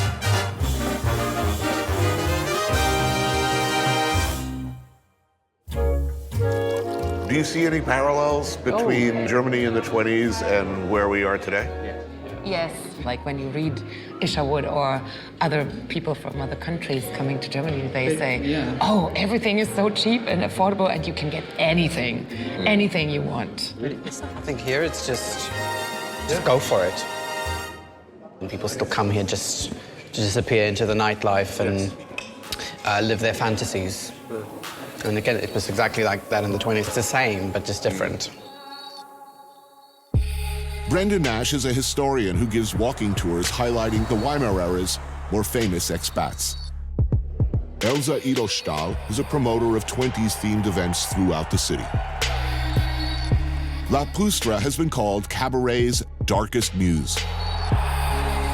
He's the creator of Kabarett der Namenlosen, a Weimar-era theatrical event that reimagines cabaret culture of the 20s with dark, brooding, sexual undertones. We meet at Gross in West Berlin. Though promised 1920s-style classic fare, I was in this regard disappointed. The food was excellent, though. Germany's cool with, come to our country, get high, and party. It's not Germany, it's Berlin. It's Berlin. And in Berlin, we say Berlin is not Germany, you know? Yes. Yeah. I remember the first time I was in Berlin when I was 14 years old. And I remember exactly coming here and having this almost physical feeling of freedom. Like, I was a goth girl at that time. Like, I started to only wear black and listen to dark music. And when I came to Berlin, I was like, yes, here I can be who I want to be. And it almost felt a little bit magical. Yeah. Do you think that people who came here from other countries back in Weimar era and now, people are looking for a dark side? Do you think? Certainly, with the people who are looking for things they couldn't do at home. Exactly. They're looking for... They still come here for the forbidden. Things that, then you can tell the people who've come and gone crazy.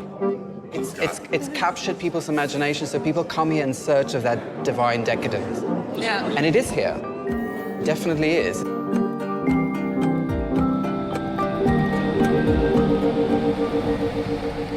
During the Weimar years and later, just before and after the wall came down, Berlin became a refuge for artists, writers, and musicians at a crossroads in their lives. Most notably, in 1976, David Bowie came here. Have a seat. Well, there we go. There we go. Jim Rakip is a celebrated photographer known for his intimate portraits. He began his career as a photojournalist, and in '76, captured the first moments of David Bowie stepping off the train in West Berlin, a city he would live and work in for the next 3 years. Bowie was exhausted and burned out, and looking for a new way to live and to work. And the music he created during that time was something truly groundbreaking and new. The result was both a professional and personal rebirth, and some of the most powerful and influential recordings of all time. Classics which I'd love to play here, but cannot afford. He wasn't a big name at the time, but it was a historical point because he came to Berlin the week after he split with his band. And from LA, he went to Berlin.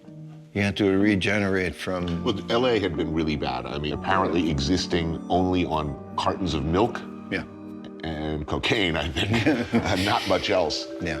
And essentially came to Berlin, oddly enough, given its reputation, to clean up. Clearly in really bad health, in a really bad place. And yet, the music that he made here was very different than anything he'd done before. What do you think he found here that was good for him? Well, he lived a pretty low-profile life in Berlin, I have to say that. He could be anonymous here. Like, everybody admired him, but nobody talked to him. That's a big advantage. And a funny thing is, when you have that sort of visionary pregnancy, that you say something's gonna come, something's gonna fall from the sky. It does. Now, back in the early 70s when David Bowie arrived, a lot of people don't realize that Berlin was surrounded. I mean, it was essentially an island during much of that period. Yes. Outside of whatever Bowie was doing, what was it like in West Berlin at that time? It was like pressure cooking. You know, it was like pressure cooking. West Berlin was surrounded by the wall, and there were just 3 roads leading to West Berlin, and they were controlled by the Russians, basically. So why would a walled city surrounded by hostile forces be such a hothouse for art, music, and free expression? West Berlin was always very international.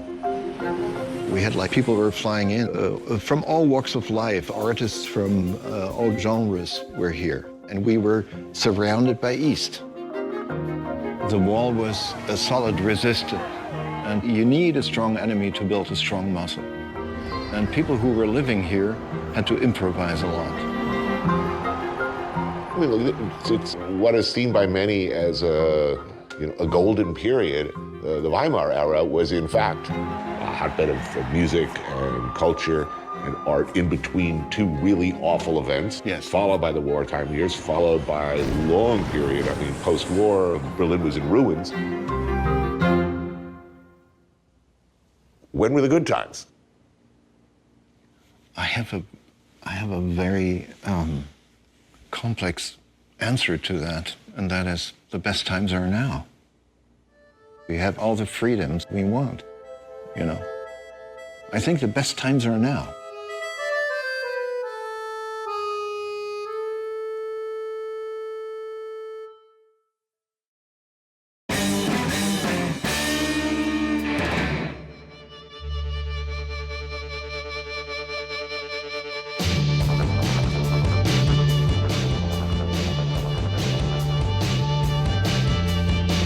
Sunday afternoon in Berlin, at the Mauer Park Flea Market, is a place where expat artists and locals alike can find what they want and didn't know they needed. Oh, there you are, Wolfgang. Can't lose you. Adidas tracksuit. Oh, man, that's a good look. Joining the throngs as frugal shoppers, Anton, Wolfgang, and I. We have some purchases in mind. So this is where I usually take a cigarette break because it'll be a while. Well, what would you do if you had a 5-year-old brain? This is like, his synapses is going. Thank you. We spend 1 second with the records. Oh, hell yeah. The main thing that I'm looking for is always Beatles in mono, anything in mono from the 60s stuff from when they DJ. Yeah. Okay, I'll get 2 records. Quick enough, right? Cool, thank you. He asked me for like the 3rd time where I come from, and then he remembers that I'm in a band and that I live here for years and I see him every week. He's an interesting guy, kind of. He tends to moan a lot.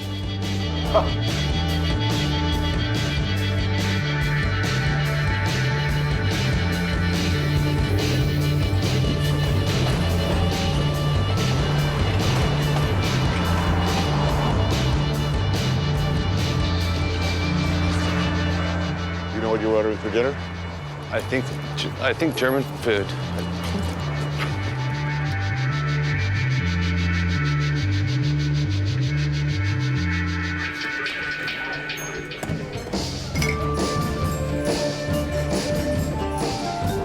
Thank you. I'm assuming that most days you're working in the studio. Do you take days off? We just do nothing? Should be doing that, see? But yeah, I like to create every day, and then sometimes I'm just too tired. That's why my studio, as you saw, is set up as a house. So I just go there and lay on the couch, listen to records. Because the type of music that I listen to keeps my mindset exactly the same endlessly. So my month becomes like a day, and my sleep becomes like a nap. I just pick it up where I left off. So I can think on ideas on the back burner of my mind for weeks, you know? It's like what they would call like alpha wave generation. It's just like you keep yourself going in a zone, you know? It's weird. Oh, no, that's him. That's me. Pork knuckle for you? Yeah. Thank you. So we have schnitzel for you, sir. Cheers. Super. I love this. This is what I come to Germany That's for. the real deal. Eisbein is pork knuckle, or more accurately, a big freaking shank. Unlike Schweinehaxe, its crispy roasted cousin, Eisbein is brined, cured, then boiled with spices until tender and falling off the bone. Usually served with sauerkraut and boiled potatoes.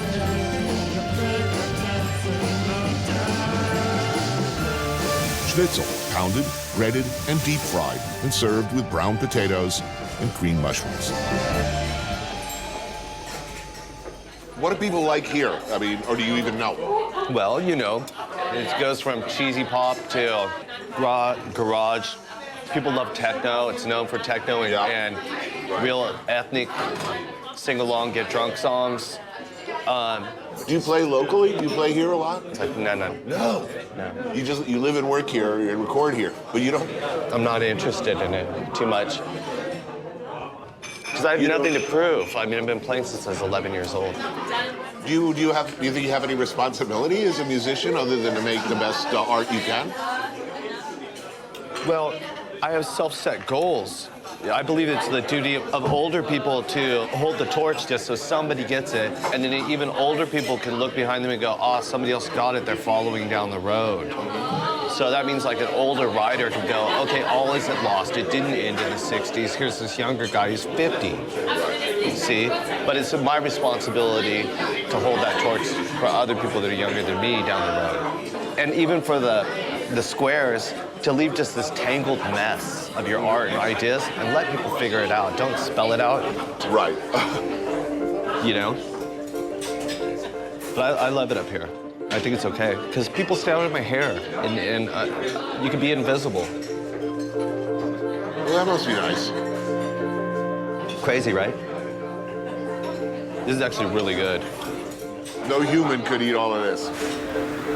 Yeah, it's farmer style. Yeah, I ain't farming nothing after this.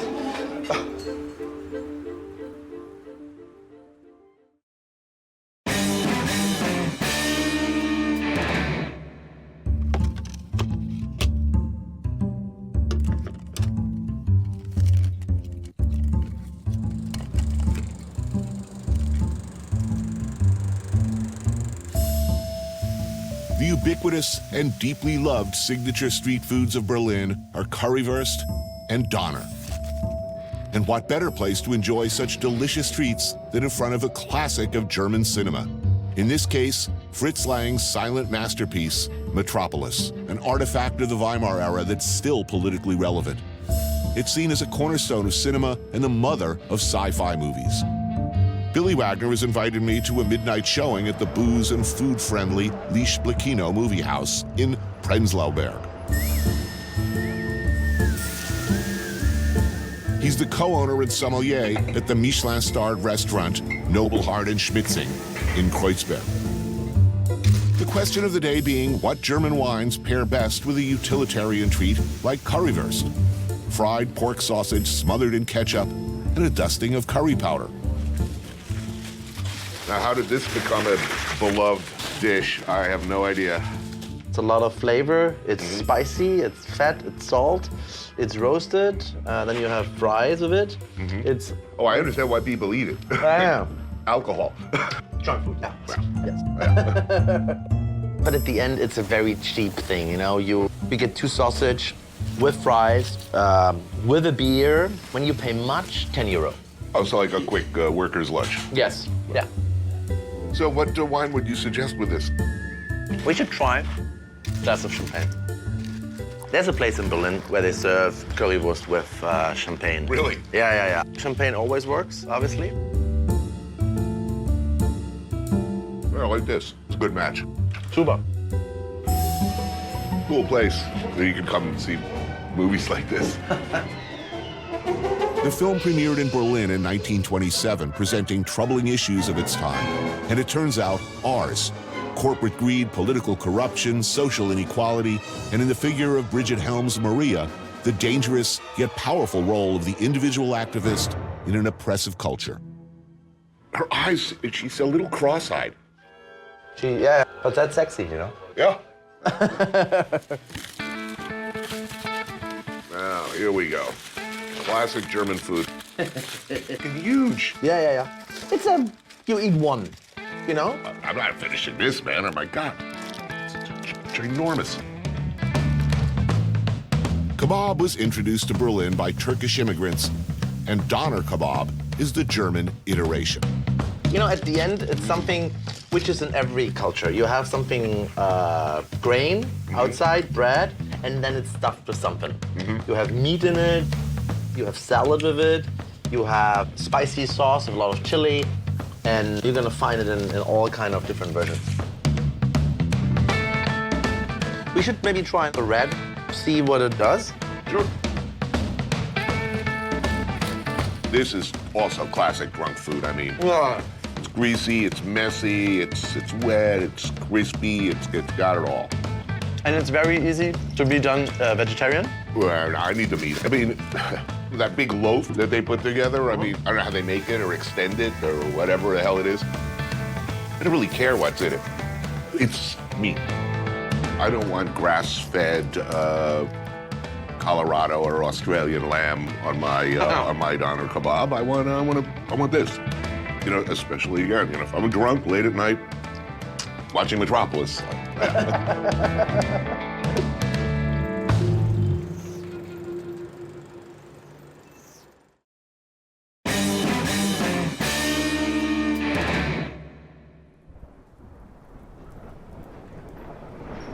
Berlin has a dark side, but you knew this. You don't have to look too hard. But renowned photographer Miran Zaunier has been looking with a fixed gaze on people in the margins for decades.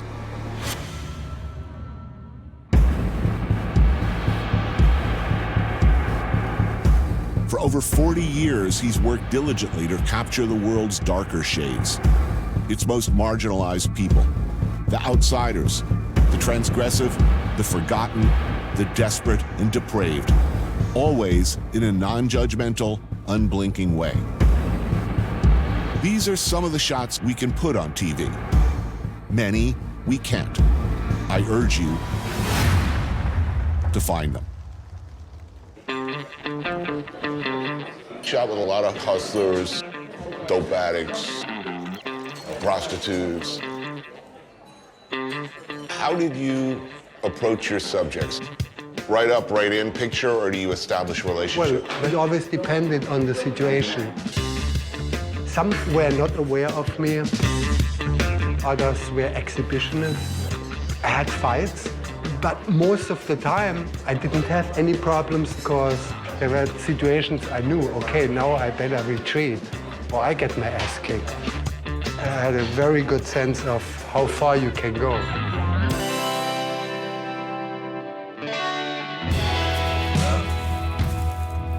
In recent years, Miran has been making films as well, shooting in abandoned spaces, celebrating all that is taboo, all that is wrong, all that is right about Berlin. With an unflinching gaze and a genuine affection for his subjects and characters.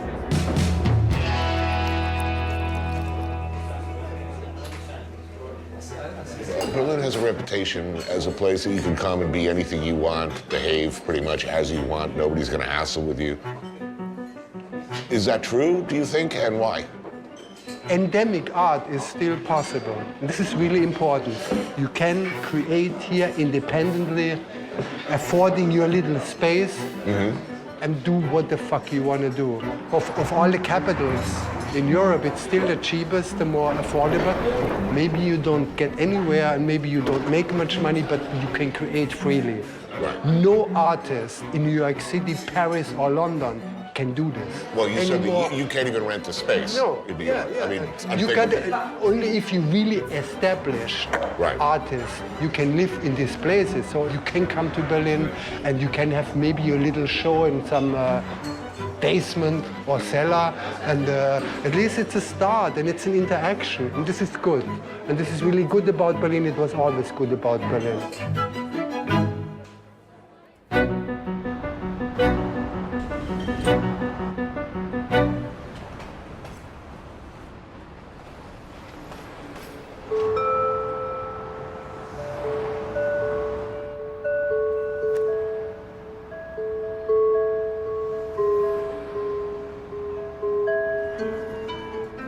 Echoes of lives lived, lives lost.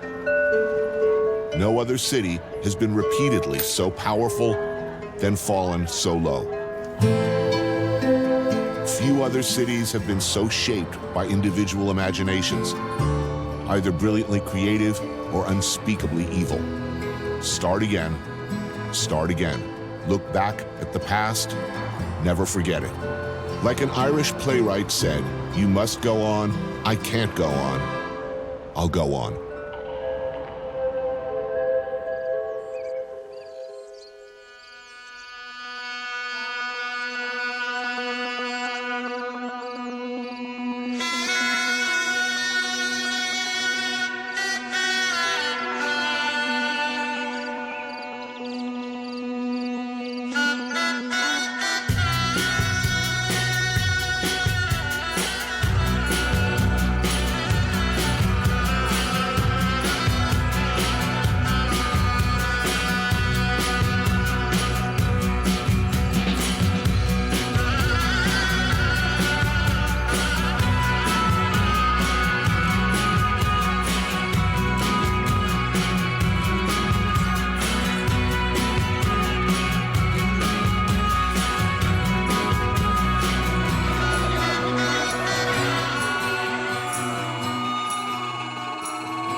Detroit's the city of champions. The whole world knows that Detroit is the American city whose products have revolutionized our way of living.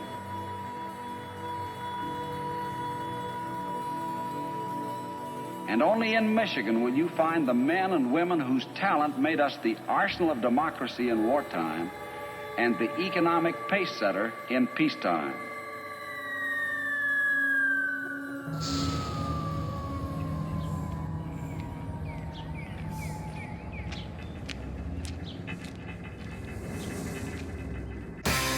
I took a walk through this beautiful world, felt the cool rain on my shoulder, found something good in this beautiful world. I felt the rain getting colder. Sha la la la la, sha la la la la la, sha la la la la, sha la la la la.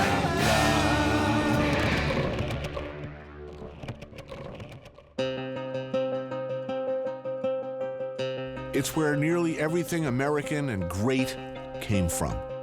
The things the whole world wanted, made here. The heart, the soul, the beat of an industrial cultural superpower. A magnet for everyone with a dream of a better future, from Eastern Europe to the Deep South. American dream, you came here. The one straight ahead with the green roof? Yep, the big Rococo building, completely empty. Empty, unbelievable. The white one is being rehabbed. There's some money coming in. The one next to it on the right is completely empty. The gray pyramid with the spire on top sold for $5 million. $5 million for that? You can't buy a garage in the Hamptons for that. Basically. $5 million for a skyscraper. It is post-apocalyptic. I mean, it's like a science fiction film. What the hell happened here? Well, it is post-apocalyptic, except for the fact there's 700,000 people living here. Detroit, 2013. Charlie LeDuff is a writer, journalist, television reporter. He grew up here. But it used to be 2 million people. That was rubber. That guy was steel. That guy was a doctor. This was what made America. The road started here. The automobile, frozen peas started here. Credit on a mass scale started here. What was this like just before this? So 20 years before. It was insane. And this one, there was like twice as many people here. This is a consequence because all the whites went, they took their money, they took their factories. The black middle class maintained for a while, and then it got too rough for them. So there's little pockets of feral hippies and older black folks, a couple white folks, some Arabs, but this is 140 square miles. So you're gonna get tall grass because it's back to the wild. It is one of the most beautiful cities in America. It speaks of those industrial age dreams of an endlessly glorious future. You know, the people who built these structures, they were thinking big. They were. They were looking at a new Rome, and they built it, actually. It's awesome.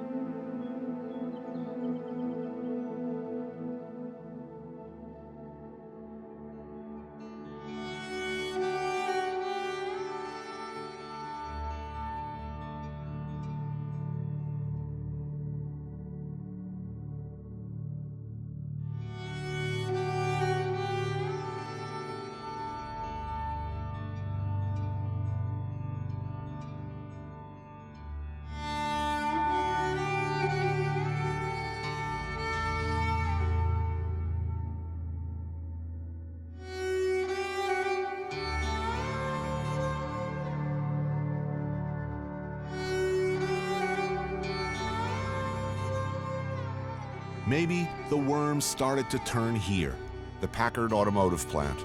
Opened in 1903, it was considered the most advanced facility of its kind anywhere in the world. Huge, epically proportioned.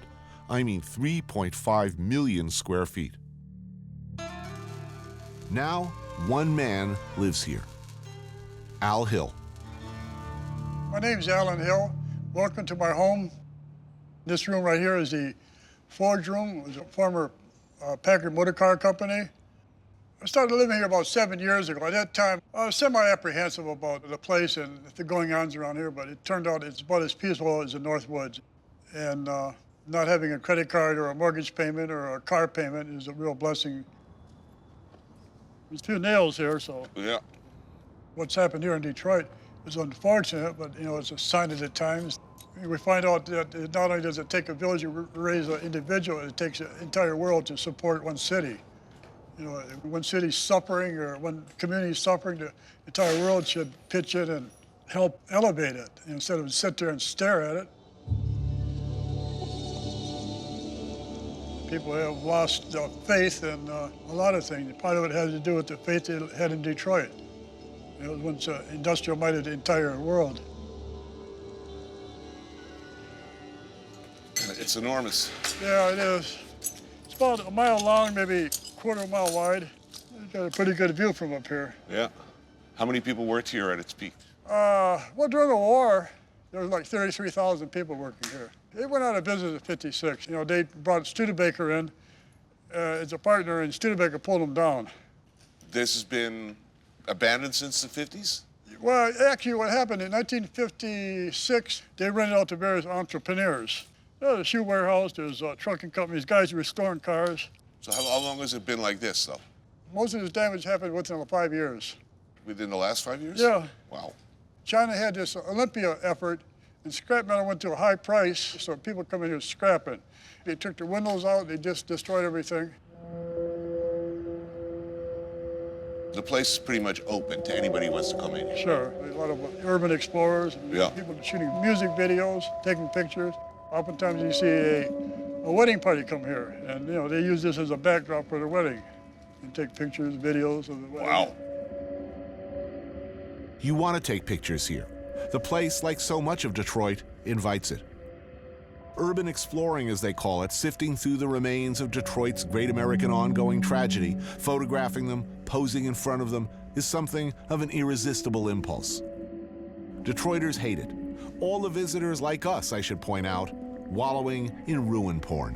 What was this part of the factory? Where are we standing? This right here is where the assembly line was. This was a paint booth right here where they spray paint the cars. You can see in the floor where they have the, you can wash away the overspray. Mm-hmm. The assembly line ended at 35, 40 feet over here. There's bridges here between here and the main building, and the assembly line actually came across through the bridges. You look at a possibility of assembly line about 3/4 of a mile long. You're talking hundreds, if not thousands, of people all working on the process. Yeah. I mean, this is sort of a kind of a, you know, it's not a perfect model for Detroit, but it's a perfect model when a big factory goes down. It's not just 33,000 people. That's 33,000 families who are going to be eating dinner out less.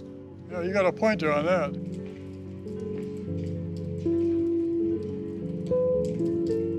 Most people, I would guess, have no idea what a Packard even was. We're talking about one of the great luxury cars in the world, yes? Yeah, it was the kind of car that everybody would love to have. The kings and queens and every president wanted to ride in one. The popes and Indian chiefs. A luxury car maker went out of business, you know. And little did they realize that was a trend that started here in Detroit, and what affected Detroit affected the entire world because it followed everybody home. It might have been 50 or 60 years later, but it started here, and then everybody else gets to experience the same problem that we're having.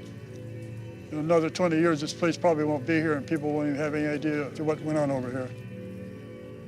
It's hard to look away from the ruin, to not find beauty in the decay.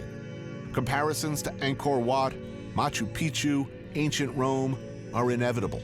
Magnificent structures representing the boundless dreams of the dead left to rot. Yet unlike Angkor and Leptis Magna, people still live here. We forget that.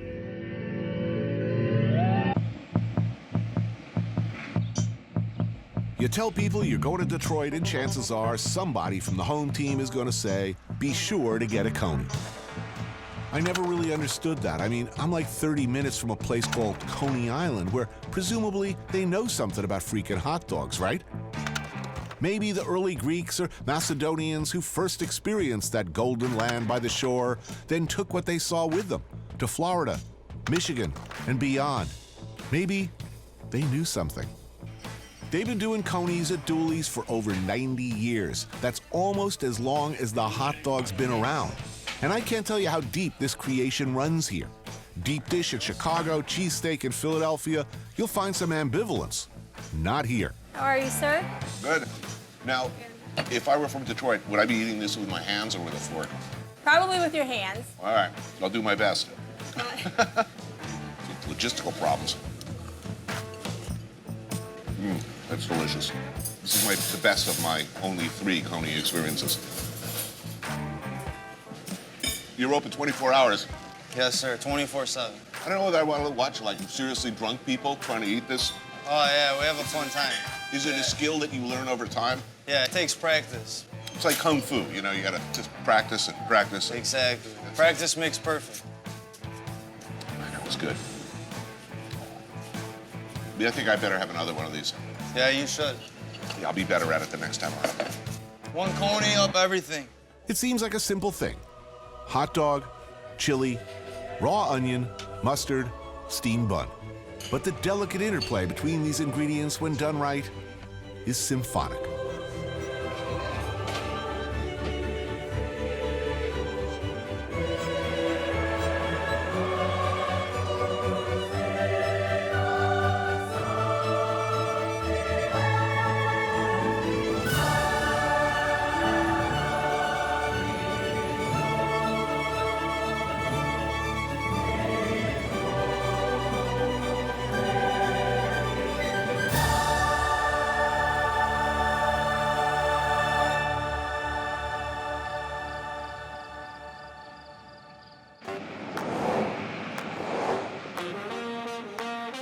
Detroit's problems are well documented.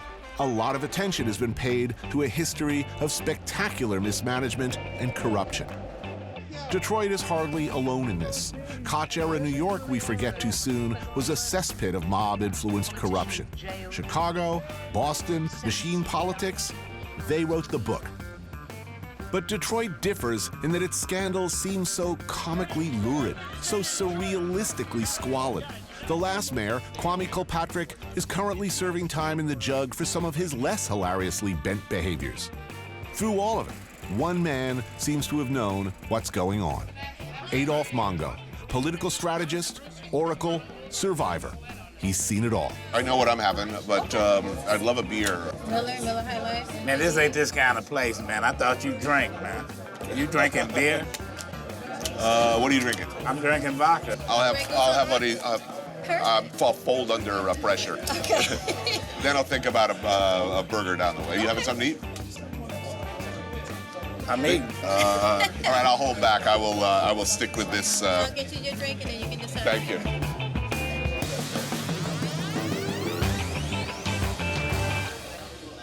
I have to ask, you're born and raised in the Detroit area? Right. An academic star, Marine Corps, journalism. Why did you never run for office? You gotta be crazy. You know what? They don't want straightforward politicians. They don't last. You gotta be real cold-blooded. Being an elected official is like working for the drug cartel. You can't give anybody any mercy.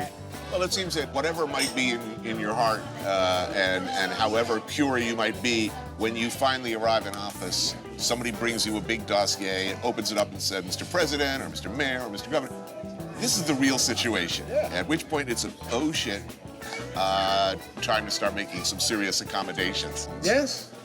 So, Kwame Kilpatrick, what went wrong there? Greedy. Just very old school.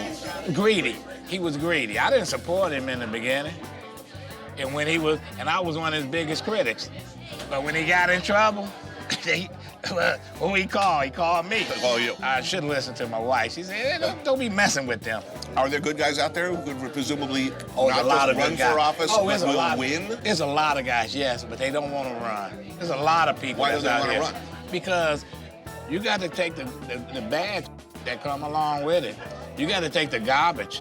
Why should a bright young guy fresh out of law school start thinking about running for anything in the city of Detroit? Yeah, because sooner or later, it's going to be all right. It's going to be all right. It's a tough town. Is Detroit going to turn things around? I could lie and tell you yes. But you know what? This city's screwed. Only place I've ever been that looks anything like Detroit does now, Chernobyl. I'm not being funny. That's the truth. Abandoned. But you have to admire the bold, proud, ferociously enterprising survivors who decided to hang on, hang in, and figure out a way to not only survive, but do something extraordinary. There's Tyree Guyton's Heidelberg Project, a delightfully loony outdoor community art project that began in 1986 and now attracts 35,000 visitors per year from around the world. That was a bucking gas right there, just Yeah, to turn it on. I love Detroit. You know, they got this field mowed last summer, the neighborhood, lit it on fire.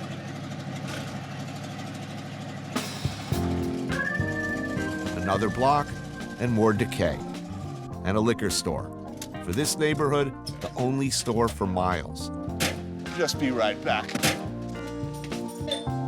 How you doing? Hey, lady. How are you? Hey, Meet you. glad you God bless you. back. Look like I seen you somewhere. I love you. Got an awesome spirit on you, man. God bless you. Hi, how are you? All right, nice Such a gentleman and a scholar, man. Can't nobody do it like you, scholar. You hear me, Doc? See you, lady. Cheers. Cheers, man.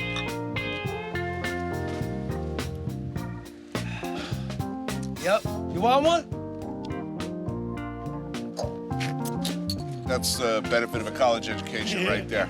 People seem to like you in this town. Who hates you in this town? Who hates me in this town? Nobody, huh? Politicians? I'm guessing there are a number of politicians and former public employees who are not too happy with you. I don't know, you know, yeah. Yeah, but let's face it, there's a whole lot of people out there who'd be perfectly happy with just letting Detroit go. It already went. It's gone. Look at this. See all those lilies there? Uh-huh. I call those the ghost gardens. Like they're all over, like the houses that used to be, the gardens still come up.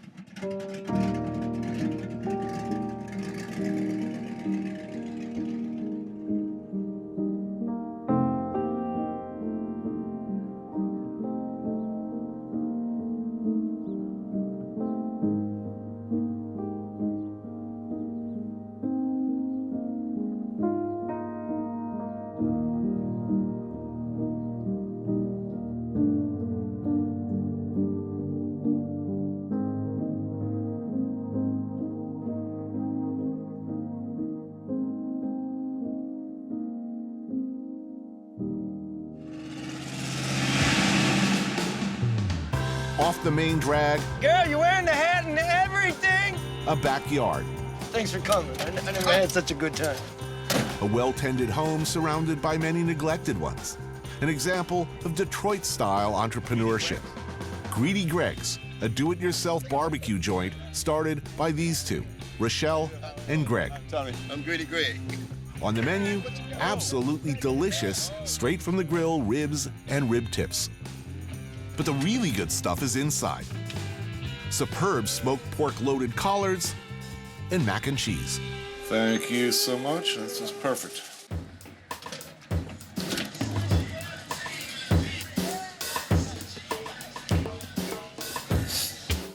That's good. Bro, I'm gonna use this spoon here. It's unbelievably good. What's the mac? The greens are incredible. Oh, those are good. So in the greens, is that like smoked ham hock? I can't tell you my can't tell me. secret.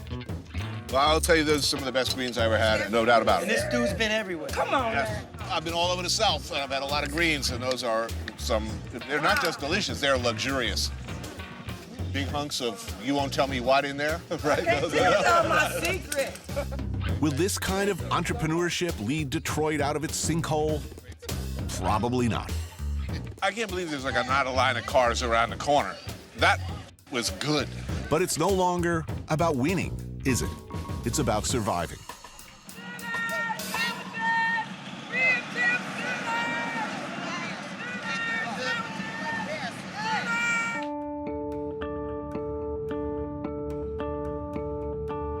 There are approximately 80,000 abandoned buildings within Detroit's 140 square mile city limits. What that translates to, unfortunately, is about 14 acts of arson a day, nearly 5,000 a year. That's just arson. That doesn't include the thousands of other types of fires and medical emergencies the Detroit Fire Department responds to every day. With an ever lower valued housing market where you can buy a home for as little as $500, many houses are burned down for the insurance. Many because angry neighbors desperate to hang on see abandoned structures taken over by crackheads or drug gangs. With law enforcement stretched ridiculously thin, they resort to burning them out. They won't say it. I will. The Detroit Fire Department is underfunded, under-equipped, often badly and incompetently led, and up against what seems like a never-ending war. A city on fire. Their safety equipment, their boots, their clothes are often moldering and shambolic. But they fight on. This is the second time they've been to this house. If it happens to be arson, chances are no one will ever know for sure. Given the ever-shrinking resources available to the department, most fires can't even be investigated. This fire is out within an hour. And after the fire, dinner. The cliche is that firemen are great cooks. In this case, the cliche is true. Lieutenant Mike Nevins and the boys of Squad 3 are cooking up a family meal. Is every firefighter expected to cook reasonably well? If they don't, they catch hell. I mean, Really? in Detroit, yeah. It's almost a perfect society in that sense, because in a perfect society, I believe, everybody should be able to feed themselves and their friends or their family at least reasonably well, and that if they're not able to do that, they should be shunned and demonized and marginalized. Well, agreed. Most of the firemen are known for their cooking. We cook some outstanding meals. We've learned to shop. We've learned to shop with less to feed more. You don't want to be a belly robber. You better bring some food back for the boys. Firefighters, in my experience, are a lot like the Marines I've met over the years. No matter how badly led, ridiculously under-equipped, underappreciated, no matter how doomed their mission, they take a bizarre and quite beautiful pride in at least being screwed more than everybody else, and doing it with style. They seem to do what they do for themselves. It's not a job, it's a calling. This is where the guys store their gear, and as you can see, the gear is very weathered. How old? Oh, this gear's only a couple years old. I mean, It just gets beat up yeah. quick. Yeah. Got one new coat hanging in there, so there's a lucky guy that's got a new coat, but that gear's seen a lot of action. Where's the fire pole, dude? They took them. Oh, man. In the late 90s, management took the poles out. What is every little boy, from my age, it was all about Sparky the fire dog and the pole. You know, I used to love sliding the pole, and that headquarters was 3 stories. So when you were sliding that thing, you had to really hold on because you were going for a ride. The old running board we put up here, we don't use the running board, but this is how many companies We used to have. What percentage of that number are active now? Less than half. And we're fighting a lot more fires.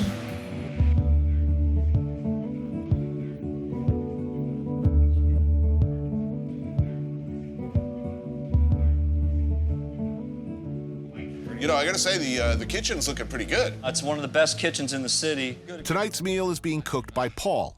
He's Squad 3's best, they say. Awesome. Look at this. He's reading the can. That's a good start.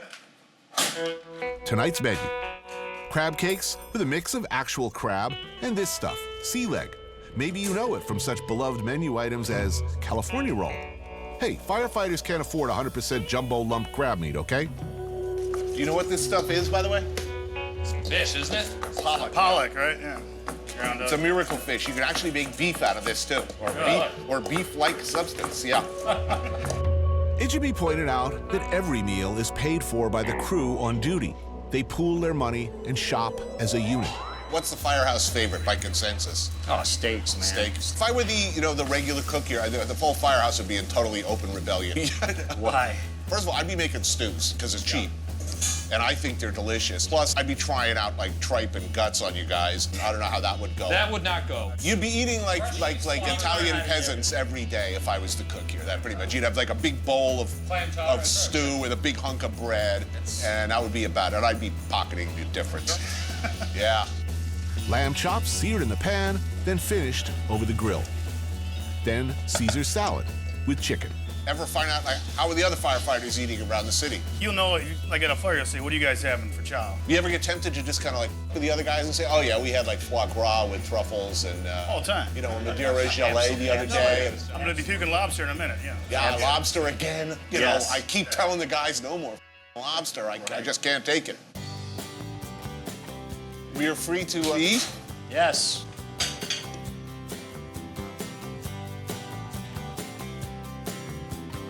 Nice job on the crab cakes, too. Yeah.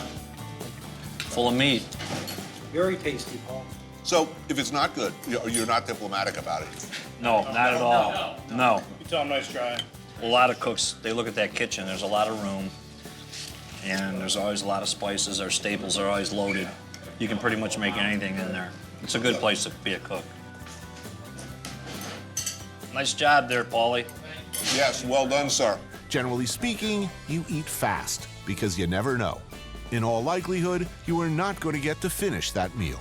Well, obviously, Tony's not doing any dishes. I'll do all the dishes. No, hell no. Wouldn't be the first time, won't be the last. No way, no way.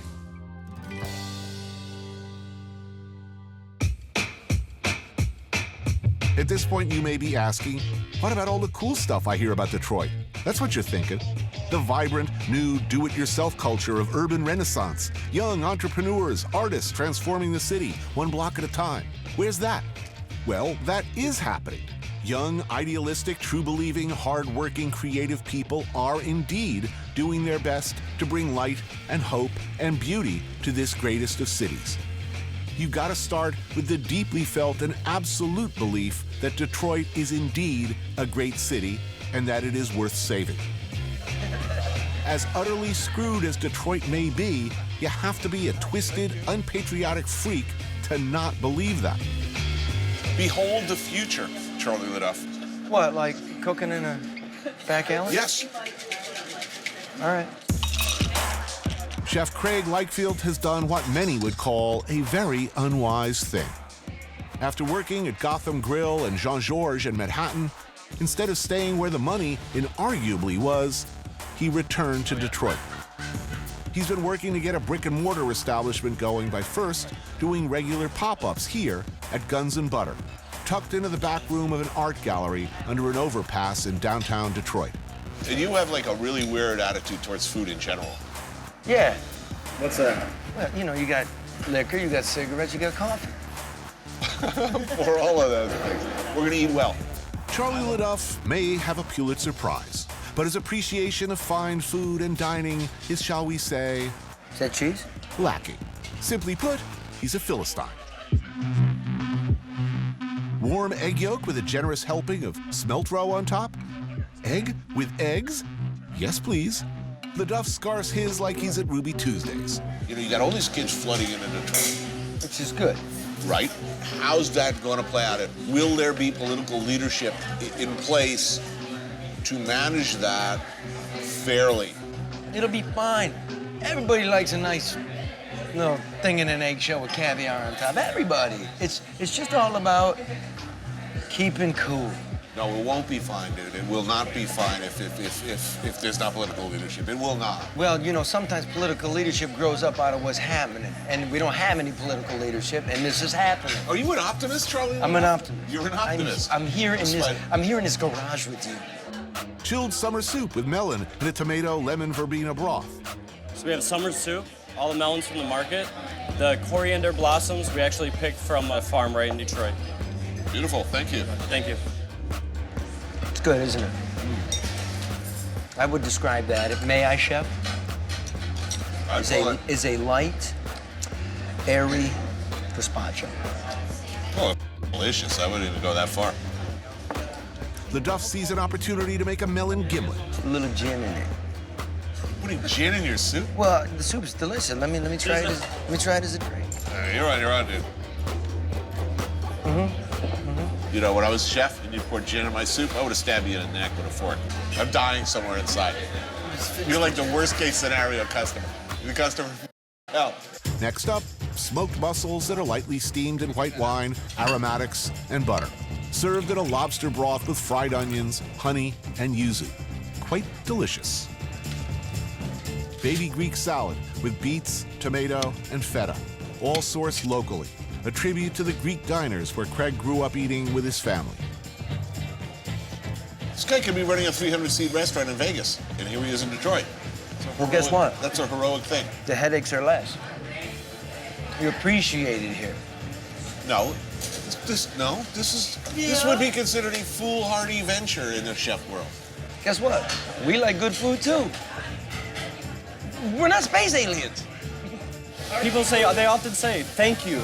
Like, we just moved back from Chicago. We lived in Chicago the last 6 years. We lived in LA the 6 years. Thank you. This is exactly what we wanted. What you've done is counterintuitive. I mean, there is a sort of conventional career path for chefs. Right. Instead, you decide to go to Detroit. Hell yeah, not Detroit, come back home. People think I'm crazy for going back to Detroit. Then another tribute to classic Detroit. Potato-filled pierogi and kielbasa simmered in white wine, thyme, and fennel seeds.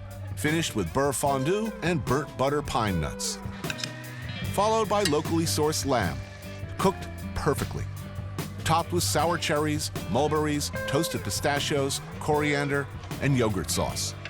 In what way does opening a fine dining restaurant in Detroit benefit the majority of Detroiters? How is it not making it better? How is sitting back not doing anything making it better?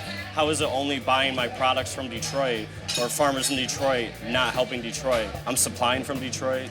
I'm hiring people from Detroit. Everybody here lives in Detroit. If I were asked the same question, I would say, I don't know. I'm doing what I do well. Exactly. I'm doing it in a place I love, and I am demonstrating that yet another person gives a about Detroit and believes in it enough to be here. You're 100% right.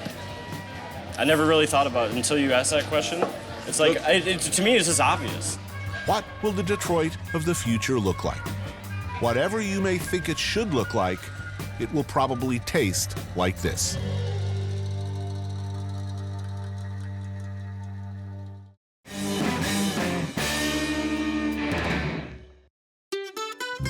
Somewhere in this unassuming neighborhood, one can sit down for an excellent meal.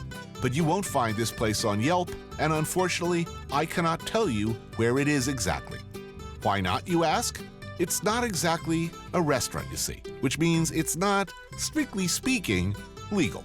What is this place? Pupusa house? I call it the pupusa house. I mean, like a pupusaria, I guess you could say. It's a cultural thing. Traditionally, they serve out of their houses.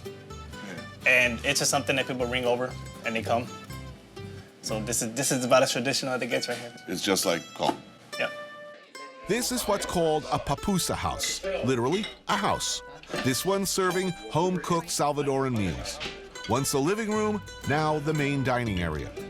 The woman running it, we can't show her face, but she's been here for 10 years, serving a mostly Salvadoran clientele looking for a taste of home. There's tamales. First up, a staple done a little differently than the norm. Tamales wrapped in banana leaf and steamed. Mmm, that's delicious.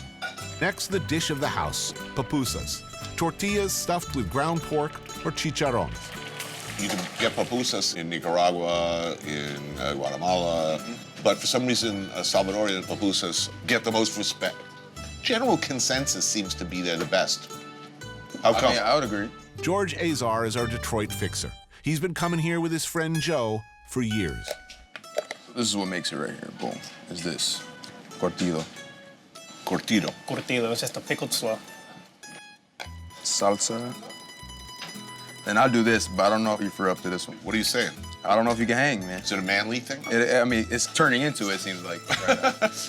Mexican, spicy. Salvadorian, not spicy. That's true, though. They don't like it. They don't do it that spicy. Wow. Chicharrón, maybe? Yeah, there's some porky goodness in there for sure. Chicharrón is fried pork. Fried pork, and then it's ground with pepper, onion, and tomato. Simple. Taking the liberty of ordering some indigenous Detroit beverages that we've egregiously overlooked so far. And that would be Burners, which I haven't had. It's like a cross between ginger beer and ginger ale. It's like not as spicy as ginger beer and not as sweet as ginger ale. It's like in the middle. It's my favorite beverage in the city. Yes, I needed this to enhance my street cred in Detroit so that I will be welcome back. Then pollo asado and shrimp in garlic butter. That's shrimp head on, thank you very much.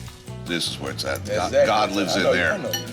Butter, garlic, simple, delicious. It's the low-fat butter. It's the good butter. All in. That's good. Yeah, that's love. It's like a big hug. How did you find your way here? Honestly, it's only word of mouth. Yeah, but wait a minute. You have annoying foodie websites, right? True. But they're not coming here. They're not coming here. Oh, no. If they walk in the door here, they're like, oh. There are thousands of foodies with ironic sunglasses and fedoras, and they're just waiting to get in here. We don't want this place to come to the food. I get mad at him when he starts bringing different people in. Really? You'd hate a line of people outside waiting, a 2-hour wait to get in here? Yes, he would. Yes. Because I don't want to wait for my food. Who hates money? With her, it's not about the money. It's about keeping the tradition alive. What happens when a city goes bankrupt? When it's at the point that it's actually considering selling what's left of itself in chunks. In Detroit, city services are reduced or cut out completely. Fewer buses, fewer cops, fewer firefighters. Answer, they turn to each other for help or figure out how to do it for themselves. Detroit has a reputation as a tough town, but that toughness is about resilience too. The insistence on sticking with it, no matter what, on not giving up in the face of the utter failure of leadership year after year. If the city abandons its parks and leaves them to become overgrown, eaten like so much of the rest of the city by tall grass and weeds, then somebody has got to do something, right? Meet the Mower Gang, started by this guy, Tom Nardone, with a simple mission of doing what they can to keep Detroit's abandoned parks maintained. Who are you guys and what are you doing here? We are the Detroit Mower Gang, and we clean up the abandoned parks and playgrounds in this town. Why would you do that? Kids need a place to play. I don't care who you are. You know, if you're under 10 years old, I think you deserve some justice in this world, don't you think? Yeah? Yeah. How did this thing start? I guess I started it. I bought a lawn tractor when the city announced they were closing 72 parks. What's the difference between open and closed? Meaning they're just going to stop maintaining That's it. Or do they actually physically shut it up? No, they don't physically shut it up because there's no money here. Just physically shut it up? Yeah, they just take the trash barrels away and stop mowing. Crazy.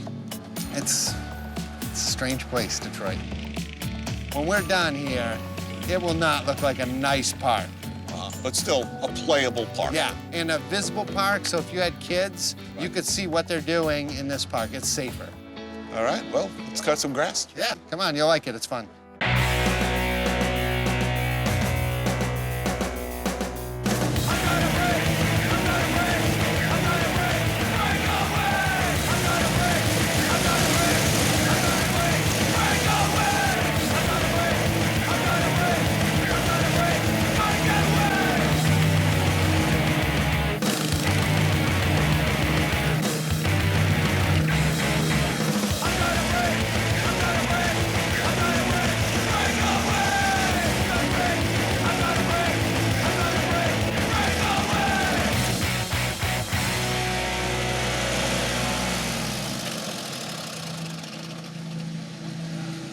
Grass in my beer.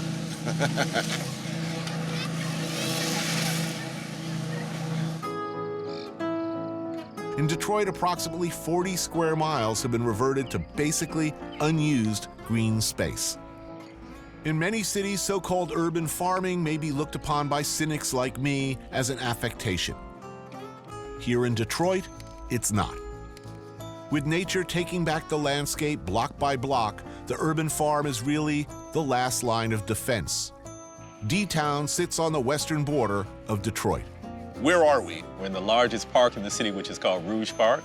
Did you just come in and start digging, or did you have permission to come in? We had permission to come in. Was that difficult? It was very difficult. We negotiated with the city for 2 years, and part of the difficulty was they really didn't know what hook to hang our request on. They're used to developers coming saying, I want to build a strip mall, or I want to build a parking structure. But they're not used to people saying, we want land to build a model organic farm. Malik Yakini started the farm with the goal of providing greater access to fresh produce in areas that grocery stores have completely abandoned. That's basically all of Detroit's inner city. Other than Whole Foods, who just came in? Yes. Not a single national food chain? No. No. In 2007, Farmer Jack closed his last stores in Detroit, and that was kind of the end of the big chains in Detroit. This is subsistence farming, not cash crop. I mean, you're not going to be you're not anticipating selling outside of Detroit. There's greater demand in Detroit than all of the farmers locally can supply. So first, we want to supply that local demand in the city of Detroit. To what degree do you think that this model can be replicated in and around the city? Well, clearly, we think urban agriculture has great potential. And one of the things that we have in Detroit is access to huge amounts of land. If we're able to produce even a small percentage of the food which is consumed in Detroit and circulate the revenues from that food within our community, then we're able to create a more vibrant, healthy, economically strong community. So we think it has tremendous potential.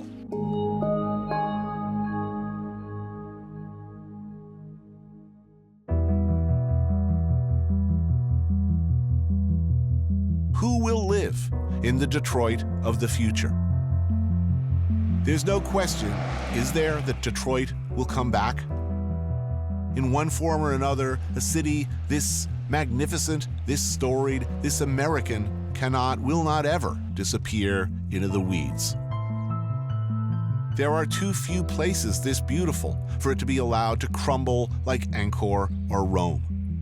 Someone will live in a smaller, tighter, no doubt hipper, much contracted New Detroit. But who will that be? Will it be the people who stuck it out here, who fought block by block to keep their city from burning, who struggled to defend their homes, keep up appearances as all around them their neighborhoods emptied? What will Detroit look like in 20 years or 50? That's not just a Detroit question, that's an America question.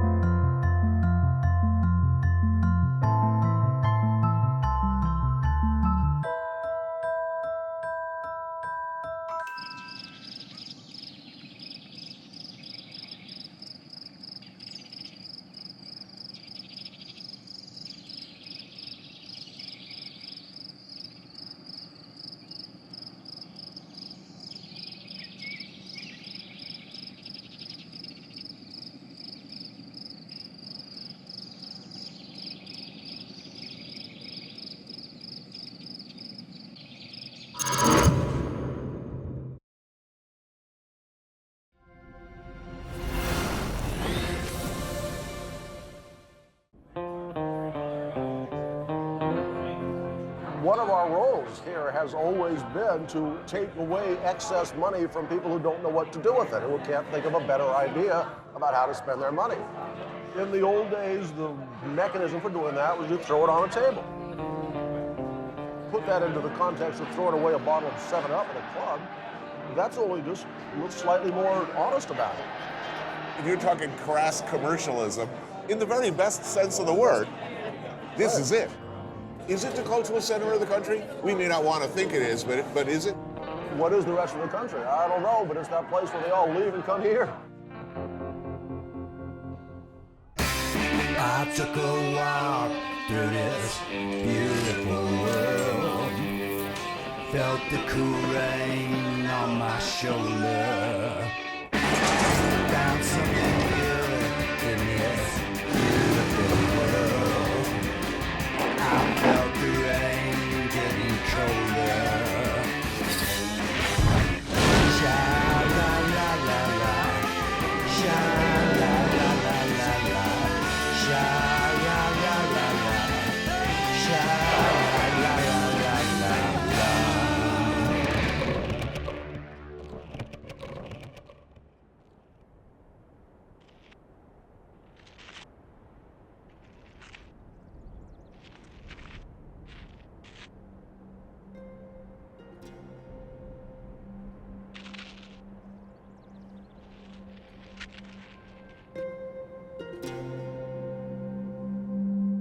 I can go to the desert, but I am not going to get there by accident.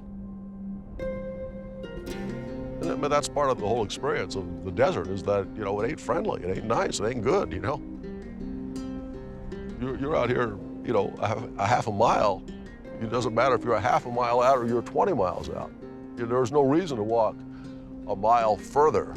You're already in infinite desolation. Sin City was true, it was real. Part of moving out here was you were never going to see the family again. I mean, that was this. I'm moving to Vegas and you ain't coming to see me and I ain't coming to see you. I mean, that's the character of the city. It really was the you know, the pit of America. It wasn't that somebody came out here because I'm going to make $1 million. It was I'm going to come out here and I'm going to survive and you all ain't going to bug me anymore back home.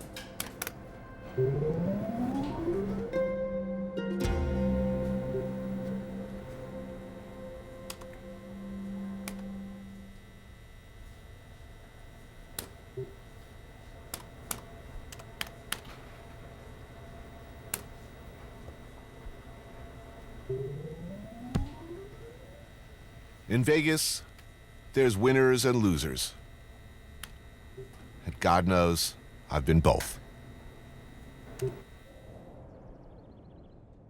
In a place like this where you can lose your shirt on the unlucky turn of a card, you need a friend. And for my sins, I got Ruhlman.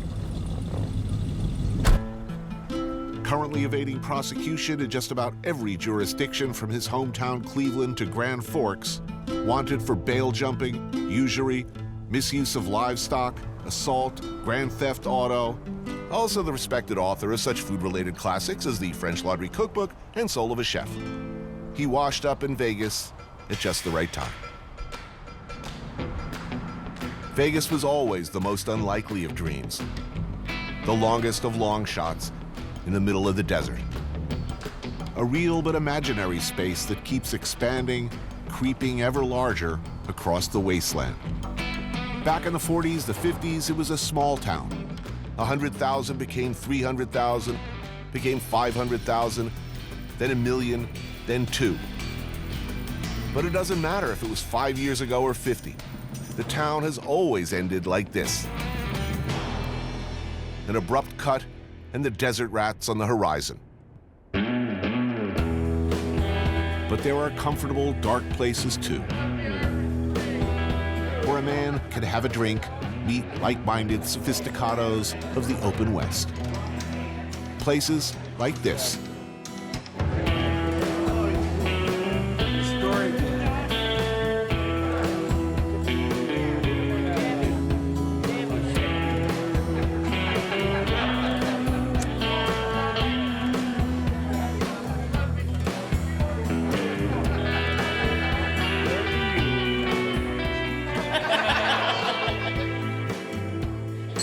Good stuff. It's Jameson Black. Yeah, that's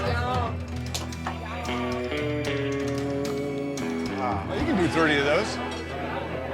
Huntridge Tavern, where those who have to live it, see it, the things that men do day after day, night after night, in a town where people are encouraged to do their worst, where they can drink the stain away. This is the side of Vegas I like. This side? Yeah, because people here are like really cynical. Really? They have a dim worldview, even more dim than me. That's hard. Do you know what this whole show's about? Do you know there's a theme? No. This is about people who live here. You know, when all the meatheads come and go, they're still here. These people have seen every variety of horrifying human behavior. So, I mean, the whole business model is come to Vegas and behave really, really badly. I think it's encouraged people to be even worse. But they're expected to do that. Kind of makes my skin crawl. Really? Not here. Here, I like it. I'm comfortable here, even in my blazer. Right. Is this an easy town to make a living or a hard town to make a living? Depends on what you do. 25 years behind the bar, you see some shit.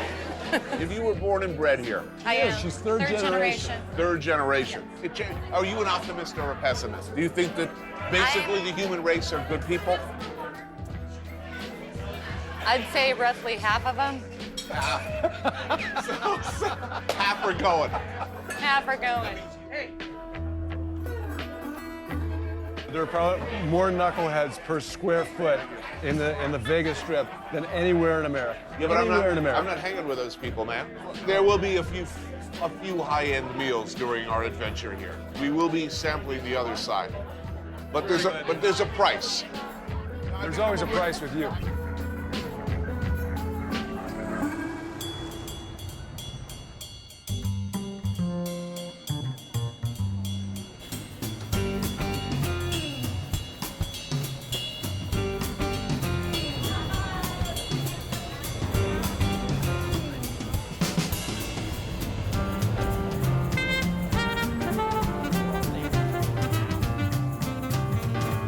There are places in Vegas where the available rooms are not listed on any websites.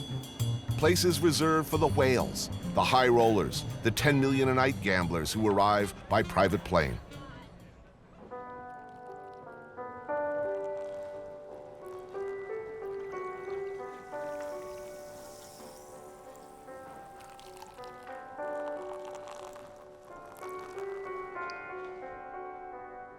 Bobby Flay probably lives like this all the time. Yeah, it could go dark, couldn't it? Could get very dark here.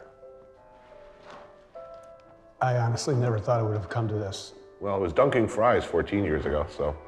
You've made some steps up. You're making me feel better about all of this luxury, looking back at that. Yeah, you deserve this. You're right, you're right. You deserve this. Entering my golden years era. They don't show this in the Viagra commercials, you know? They're always running down a beach with a tennis racket. They're never sitting here. You know, go in and kill some young people. You'd be like, throw another poor person in there. It's getting cold. To victory, Roman. Victory in our time. You always try to comfort yourself in situations like this, thinking, oh, I'm sure they're, people who are really, really wealthy, they're probably really miserable. They don't know the sort of ups and downs, the happiness, the contrast, the passion that I have. But we don't know, do we? Right? Like maybe every day is like wonderful. Gentlemen, just to welcome you, little toast foie gras, black truffle vinaigrette. Lovely. Yes, sir. Toast foie gras, black truffle vinaigrette. Perfect, thank you.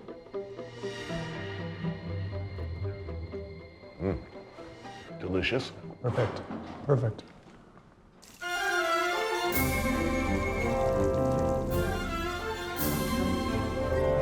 The Hadrian Villa at Caesar's Palace. A little pad they give you if your credit line runs into the 8 figures. How did I get it? I told the casino that Wolf Blitzer was coming, that he was expected any minute. I suggested that Wolf might be hungry, and they sent up Guy Savoy. Fortunately, he doesn't watch a lot of television. And I plan to live large till they figure out that Wolf ain't coming. I'll deal with the fallout later. But for now, we live. So, gentlemen, this dish is called the collage of caviar. Everything is in layers. On the bottom of the glass, you're going to find a caviar vinaigrette, topped with a cream of caviar, then topped with a puree of French green beans with caviar, then a quenelle of golden Ossetra caviar, and with you're finishing the dish with a caviar sabayon.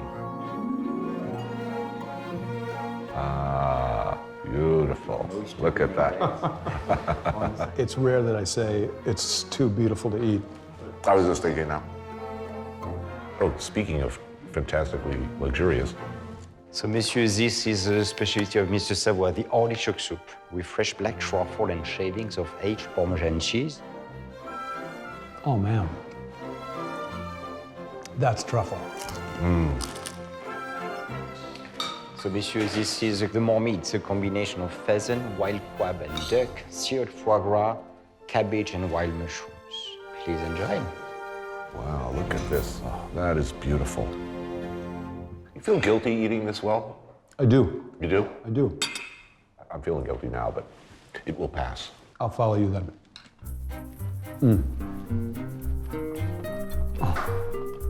Wow. You ever even seen anything like this? I don't think I've ever seen anything like this anywhere. Yeah, me either.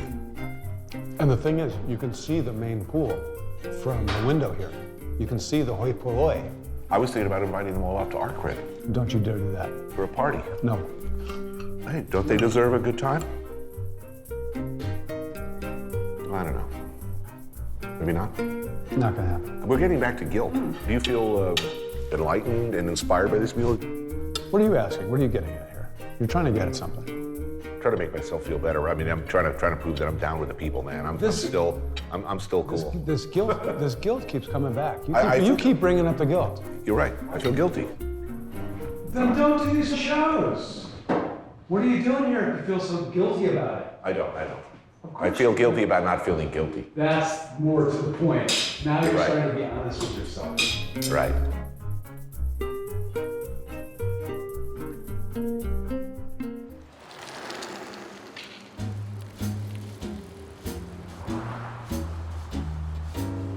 It's so easy to say I came out here because it's a land of opportunity. Well, that's really great, you know.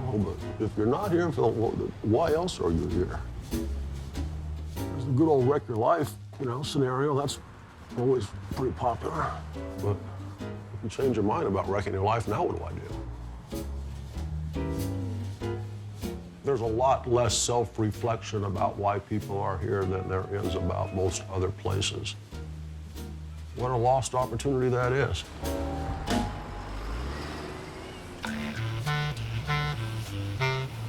Sinatra and the mob are gone, but there remains still a certain sentimental attachment to the way things used to be.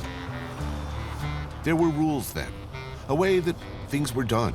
And when they weren't done, there was always the desert and a hole in the ground.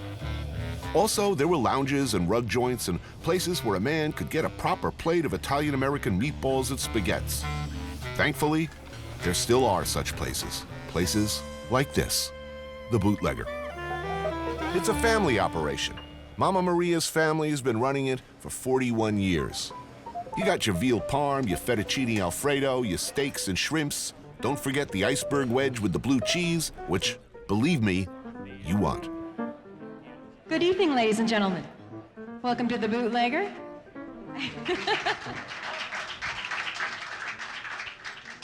Thank you very much. This is Charlie Schaefer, my esteemed father. My name is Laura Schaefer, and we're your entertainment for the evening. I've got the blues, I feel so lonely. I'd give the world if I could only make him understand. Oh, it surely would be grand. The Bootlegger has a reputation for being a locals joint, and it is. But there's a lot of out-of-towners, too, sentimental fools like me, who, if they don't exactly miss Frank Sinatra, definitely miss Dino and Louis Prima and Keely Smith.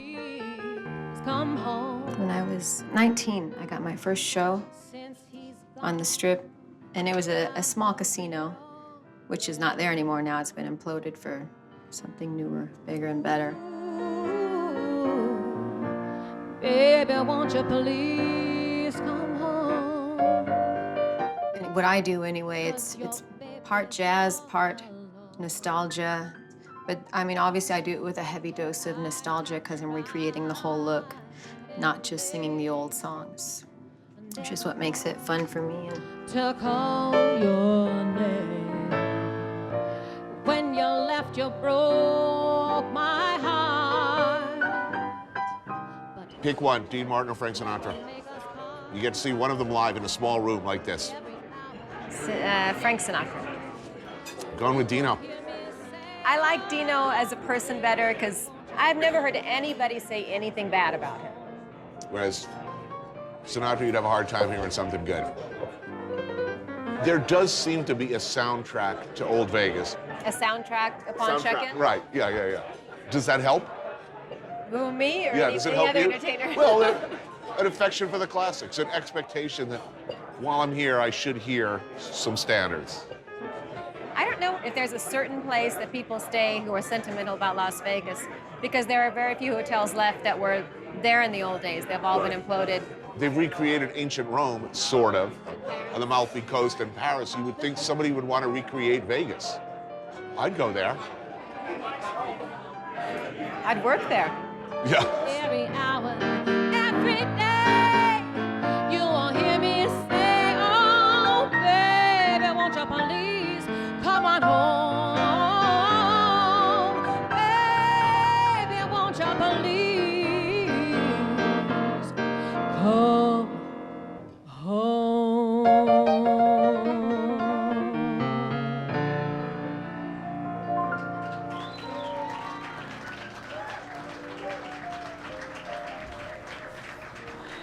Thank you very much.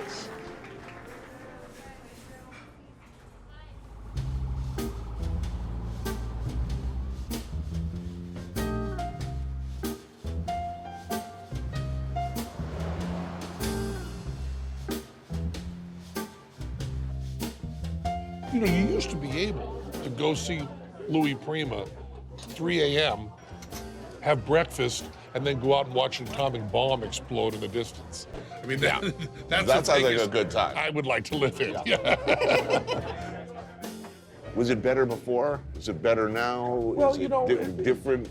It's better to talk about before. People loved having their mob stories, and there's that weird romance of bad people. Yeah. I don't think it actually was better. I think it was really good if you were Sinatra. Penn Jillette, another cog in the entertainment machine, though at a somewhat more elevated level. Of the live acts left in Vegas, his might be the biggest draw. I suggested this place because Raku off the Strip is where every chef I know who knows this town said I should go. The Japanese modern izakaya known as one of the best places to eat in Vegas. Casual, but pricey. Pricey because the ingredients, many from around the world. There's sea urchin from Santa Barbara. Okay, that's not too far, but good. The tuna is from Spain, where it's best. The fresh river crab from Japan. That was good, right? Yeah, delicious. I didn't even know oysters came that big. Oh, yeah. Isaki sashimi, isaki belly, juicy deep-fried chicken, hamachi belly, and one of my favorites, fish collar, where all the best, tastiest, moistest, meatiest bits hide their favors. Penn has been living here and performing here for over 20 years. He knows. The thing about magic is you cannot see it electronically. Many people who come to Vegas are people that see 1 or 2 live shows a year. And if you see 1 or 2 live shows, you might as well see something that you can only see live. Right. But you can never, ever see a magician anyway but live. These days, for better or worse, live acts, live performers, are being squeezed out in favor of EDM, electronic dance music. It's a DJ's world, and where once they used to say cocaine was God's way of telling you had too much money, now maybe EDM is. We get invited to all the openings of the new clubs, but I simply don't understand it. And I'm embarrassed I don't understand it. Are we just old? I think that might be it. Or are we non-douchey? I don't know. You want to spin at the latter, I'm afraid it might be the former. Used to be a whole spectrum of entertainers who existed almost entirely in Vegas. Danny Gans was huge here. Wayne Newton. They were gods. But what's the big money draw now? This. Come, ye lords and princelings of douchedom. Hear my clarion call. anointeth thyself with gel and heavenly body spray. Maketh the sign of the devil horns with thine hands. Let there be high-fiving and the hugging of many bros. For this is the kingdom and the power. Now frolic, and maketh it to rain. The cockpit, power. It is, man. It's crazy. Just press a button and people respond. They do, man. Wednesday night at the Marquee. DJ Jason Lima works for the house. Tonight at Marquee and at other clubs like it around Vegas, somewhere between 8,000 and 10,000 people are going to stop by and drop a whole load of cash. I mean, it's not just coming in here and ordering a bottle and sitting there and drinking it. Right. You're getting a full-on group experience. The new money, the new Vegas, where the take at the big nightclubs is outpacing the take from gambling and slots, where everybody, for the right price and with enough sparkles and the right mix, can be a winner. After you finish work, how long does it take for your adrenaline to level up? At least an hour. What are your dreams like, man? I'm not gonna lie, sometimes I close my eyes and I still see the strobes. Ears are ringing.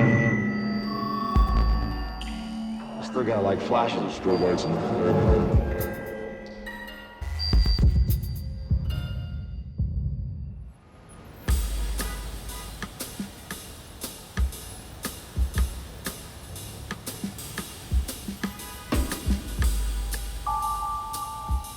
Las Vegas is an adult playland, and that's what we intend to be. If people want to see Mickey Mouse, they can go 175 miles down the road. If they want to see Bugsy Siegel under a rock, they stay here. Is there a Mr. Vegas, like Elvis or Wayne Newton or Bugsy Siegel used to be? If there is, it would probably be this guy, former mayor Oscar Goodman. A man who knows, allegedly, and to the best of my knowledge, where all the bodies are buried. Some of them equally allegedly by some of his former clients. We meet over drinks at Oscar's, the steakhouse that bears his name and boasts beef, booze, and broads. You had some colorful clients. Who was nice and who was less fun to have a... Well, the truth of the matter is, all my clients were nice to me because I kept them out of prison. Did alleged mob guys know how to eat? My mother used to say two things, she said. She's the greatest lady. She said, Oscar's clients don't hurt anybody, they just kill each other. Right. And she also said, Oscar's clients take us to the best restaurants. They knew where to go. They knew where to go, yeah. And always treated right. I mean, they were always treated like kings and queens. Did the feds hold it against you? I mean, you know, you were just doing your job, but I mean... They didn't see it that way. They didn't see it They thought I was a consigliere, as a matter of fact. In order to murder somebody, they had to get my permission. I mean, that's how stupid these people were. Anthony the Ant Spilotro, Meyer Lansky, these were gentlemen not unknown to Mayor Goodman. Well, a lot of people tell you that it was a better place when the mob was running it, and in many ways, that's true. There were rules then that mattered. You know, the old saying, what happens in Vegas stays in Vegas. Back when the mob ran things, there was a certain urgency to that suggestion. Well, we saw that with Princess Harry. I mean, right. I mean, that was a perfect example. I mean, here's a guy who was here Yeah. having a good time in the old Vegas. That would have never happened. There would never have been a disclosure. In today's modern age, it was all over the world in moments. Moments. Yes. It says something about the town that His Honor served 3 terms as mayor. He's an unabashed booster, entrepreneur, drinker of hard liquor, and gambler. And he was never shy about admitting it. I mean, it's unique. It's its own sort of hothouse environment. But that's what Vegas is. Vegas is unique. But I'll tell you one thing. You go to the airport here, everybody's smiling. When they come in, they're smiling. They can't wait to lose their money. And then when they leave, they're smiling after they lost their money. So I think it's very, very special. It's a special kind of place that people can take their basest instincts and just let it fly. I think that's good. I have no problem with that at all.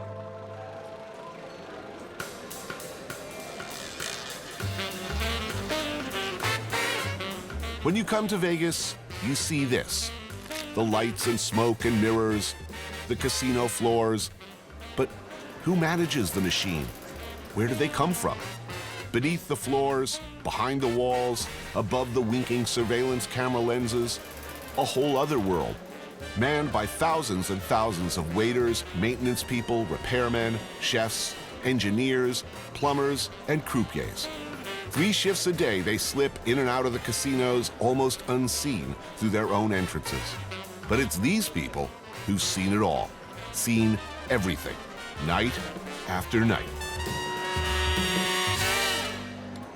Benny's been working here since Caesars opened in August of 1966. He's dealt cards to everybody. I dealt to Diana Ross, Harry Belafonte, Sinatra, Sammy Davis. Sinatra was not supposed to be particularly amiable at the table. Sinatra was class. Really? It was class. It was the jungle. But those were good days. But it's nice now, too. Would you describe yourself as a degenerate gambler? Yeah, I definitely have been. I'm trying to move past that. We have a 2-year-old at home, so I'm working in that phase, but I'll always have that gambling gear. There's no doubt about it. Eric and Erica Lindgren are professional gamblers, poker players to be precise. It's routine for them to sit down to a game with a bankroll of $500,000. Tonight, slightly smaller stakes. Hey, Benny, how do you like my chances? Good. Good. That's a trained answer. Instead of actual poker, we're set up with a dumbed-down for the camera version of Texas Hold'em. You play against the house. The odds, to say the least, are stacked against you. Oh, here's a winner. Here's a winner. Yeah, 2 pair. He's cutting up over there. See how easy it is? You got this game down. Uh-oh. Those are famous last words. All right, let's put out a hundo. Let's see what happens. All right, now we have a pair of 7s. I want to bet. Okay. I have trips. Oh. It's going to be pretty hard to beat. You're a dead man, Benny. I'm a dead man. I bet again. Okay. 2 pair. Pair of deuces. Oh. 2 pair. Pair of 10s. Oh, no. Pair of kings. Benny. Oh, full house. Goodness, Benny. Huh? You got a full house. This is unbelievable. Is there like the cooler standing behind us? All right, well, that works for me. Thank you very much. This was what we call a learning experience in my case. That was fun. We got away with our shirts. Let's not do it again. Yeah, let's never do it again.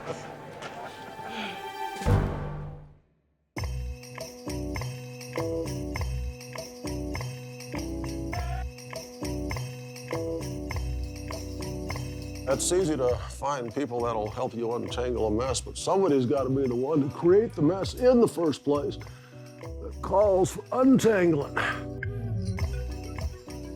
Where's our metaphor here? Easy to tangle, but untangling this.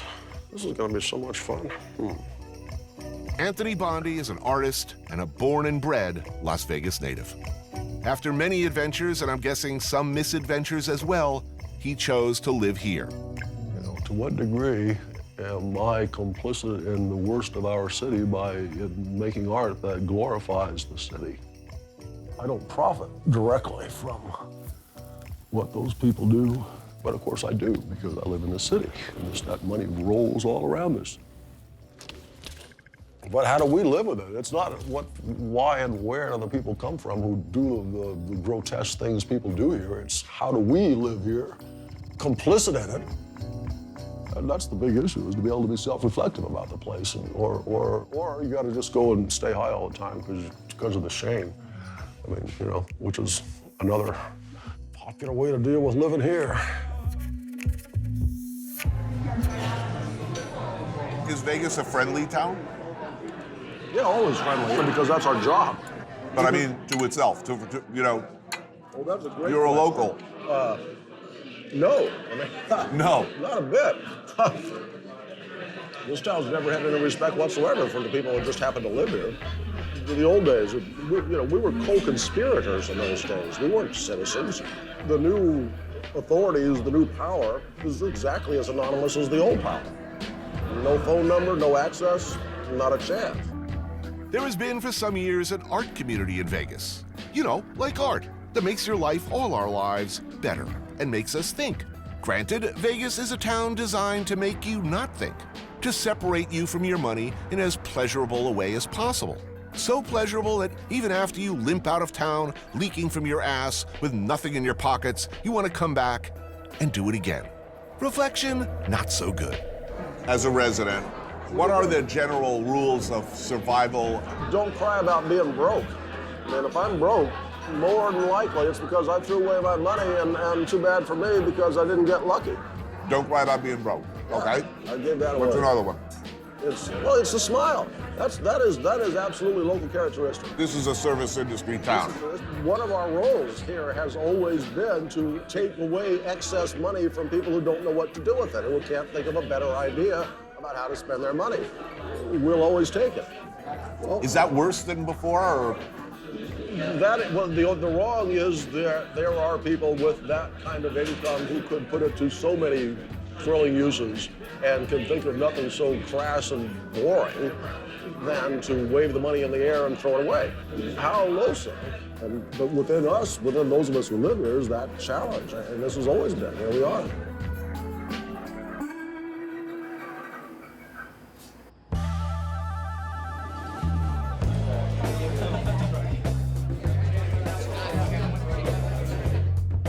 You are sitting at Lotus Siam, best Thai restaurant in Vegas by far, one of the best Thai restaurants in America.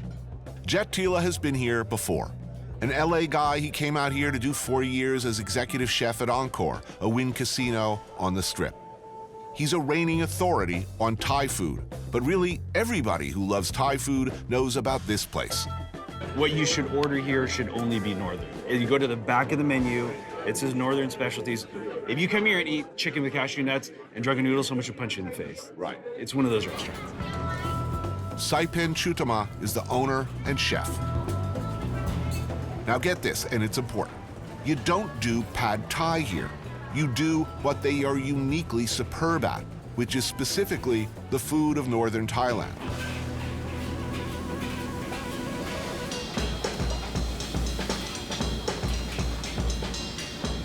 Num prick. Oh, yeah, of course, love it. Literal translation, chili dip. It's really more of like a composed, room temperature salad. Nam khao tod is a puffed, crispy rice salad with preserved pork sausage. Well, that's good. Jackfruit salad. Jackfruit salad. Jackfruit salad. This is hung lei, a pork curry, braised down with garlic and ginger. This pork is amazing. Isn't that great? And that's Northern love. Right. Very important dish.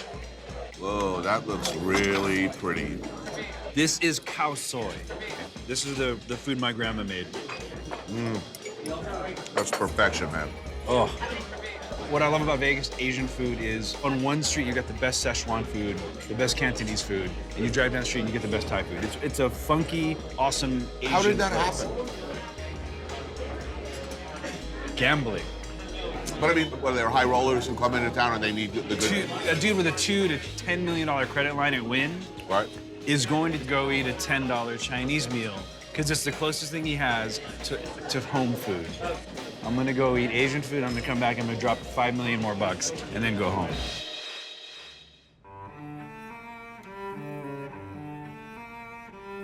And this is what avant-garde cooking is. People think that we want to do things in a way because we want to be cool. No, we do it because really we believe we are increasing the value of the product we're working with. We are giving you the essence. E by Jose Andres. Tonight, 3 seats. Tucked away in the back of another of Jose's restaurants, Jaleo.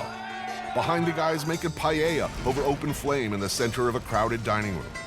Quiet, serene, a kind of magic. This is granted a far cry from the $1 shrimp cocktail and the all-you-can-eat buffets groaning under the weight of 1,000 carbs. Iberico ham and bean soup with black and roasted garlic. Jamon, baby, the world's best, like from Spain. Nitro Almond Cup, a frozen shell made from a puree of Marcona almonds, filled with almond milk espuma and finished with Andalusian caviar. You know, Chef, this meal is working very well. My palate is open. I'm intrigued. I'm only growing more hungry and excited. The desired effect is taking hold. If you are a famous chef and you're lured, as so many are, to the rivers of green promised by Vegas, it's nice if you can get yourself a playroom. So, gentlemen, this is El Vermouth. So it's mussels, olives with an escabeche foam.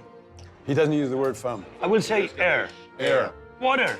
It goes all over the place. It's a mess. A chef cannot do anything with this. Air gives us the opportunity. All of a sudden, water is not water anymore. Water has a body, belongs.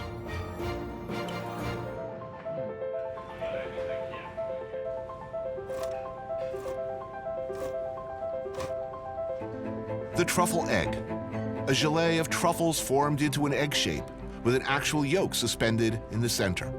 And this is the idea of what if we will be feeding our chickens truffles? Will their eggs become like this? Served with onion puree, a jazabal cream, and finished with more, lots more, shaved white truffle. This is crispy chicken skin and escabeche. I'm sliding this off right into my face. Incredible. So, gentlemen, this is your portion of the salt roasted foie gras, and Brian's gonna come finish it with a clementine sauce for you.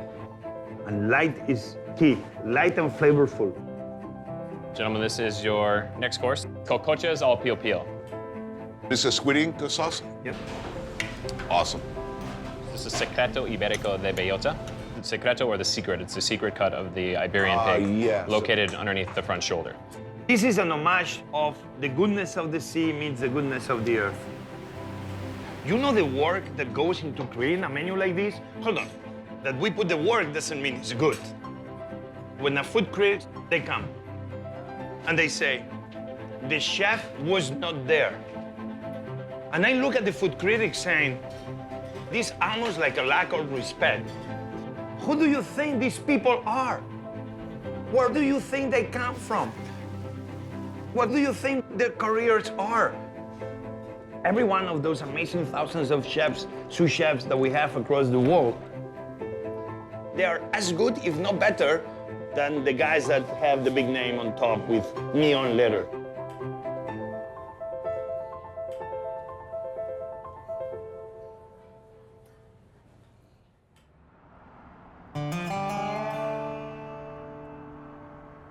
There is not 1 acre of preserved Mojave Desert in the city limits of Las Vegas. Why would you preserve this? This desolation is not nurturing. We can't be here unless there's a lot of technology supporting our present. And so, there's a sense of the city versus nature. This is not our friend. You'd think, looking at the vast lakes, the canals, the fountains of Vegas in the middle of a desert, the flush of 100,000 toilets, that the casinos and what they bring would constitute an obscene waste of water. And indeed, water is at an ever more desperate premium as the water levels in the Colorado River Reservoir at Lake Mead decrease at an alarming rate.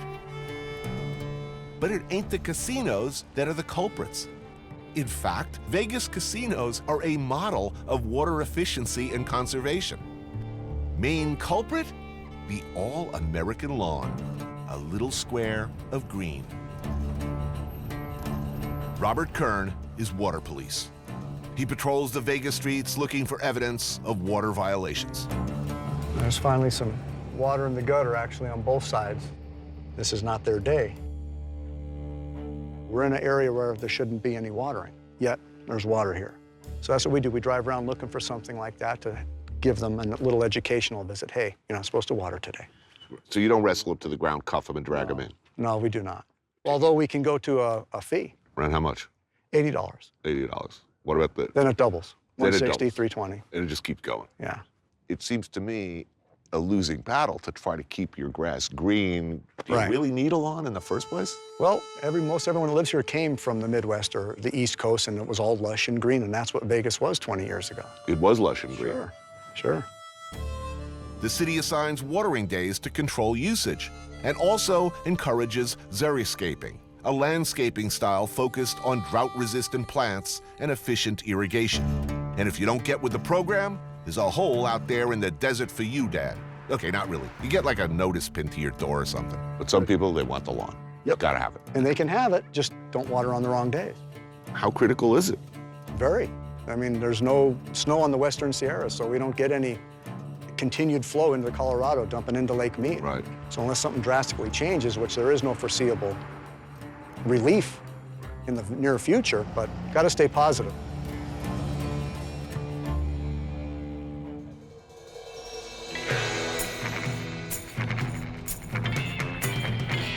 For the first 30, 40 years of the development of a town, you just couldn't conceive of what was ahead.